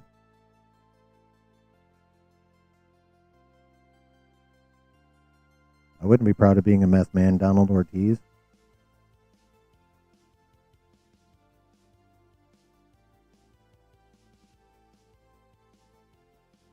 I mean, if you're proud of being a meth man, that's on you. I just, I wouldn't recommend bragging about it, that's all.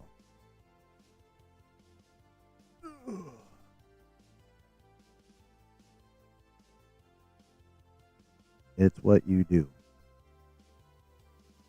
Do you know how to type a sentence that actually has context with what you're talking about, or no? No, never mind. I already know the answer to that. It's no. Anyway.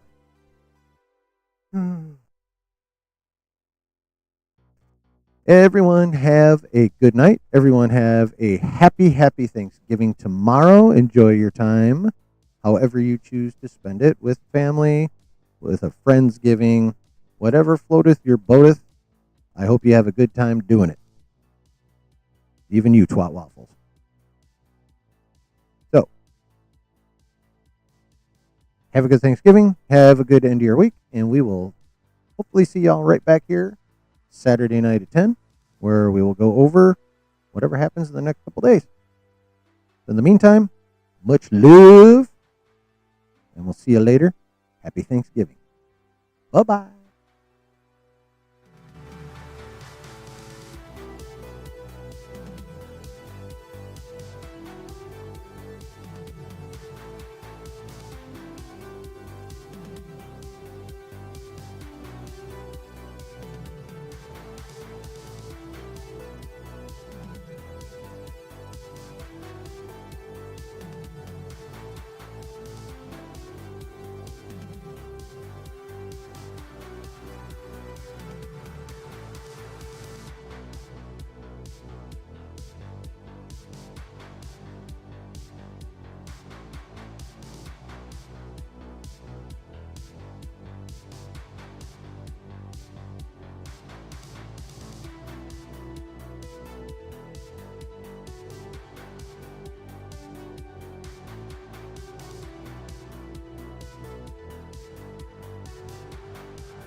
Another good stream, even with these uninvited guests. Oh, you know what, DVS Lord? I am a credit where credit is due kind of person. You are quoting a good song. So there you go. But yeah, setting aside our uninvited guests who attempted to come in here and cause a ruckus, and just like every other time they've come in here, got shit on by myself. Really good stream. Had a lot of fun talking about these nerdy subjects. I hope you guys did too. Really appreciate y'all being here. Every one of you. Of course, my community, whom I love. And you Melvinites who are contributing to my engagement. I am grateful for all of your presences today, just for different reasons. And I hope all of you, even you twat waffles, have a good Thanksgiving, because everyone deserves a good Thanksgiving. And I hope you guys have a good rest of your week.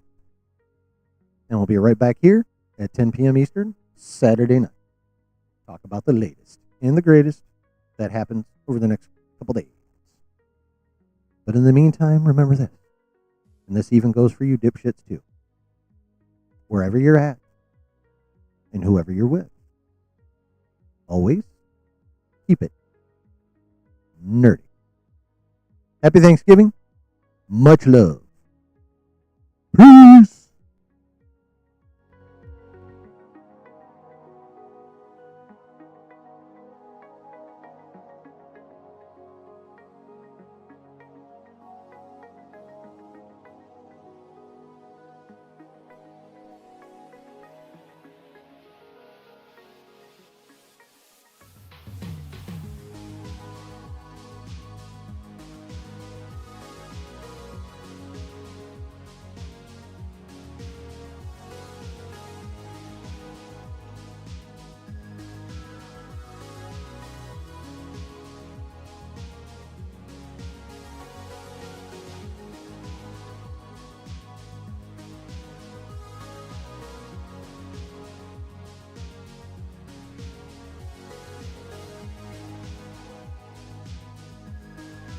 Oh, and you twat waffles, tell your dumbass Dark Lord quit sending his little piss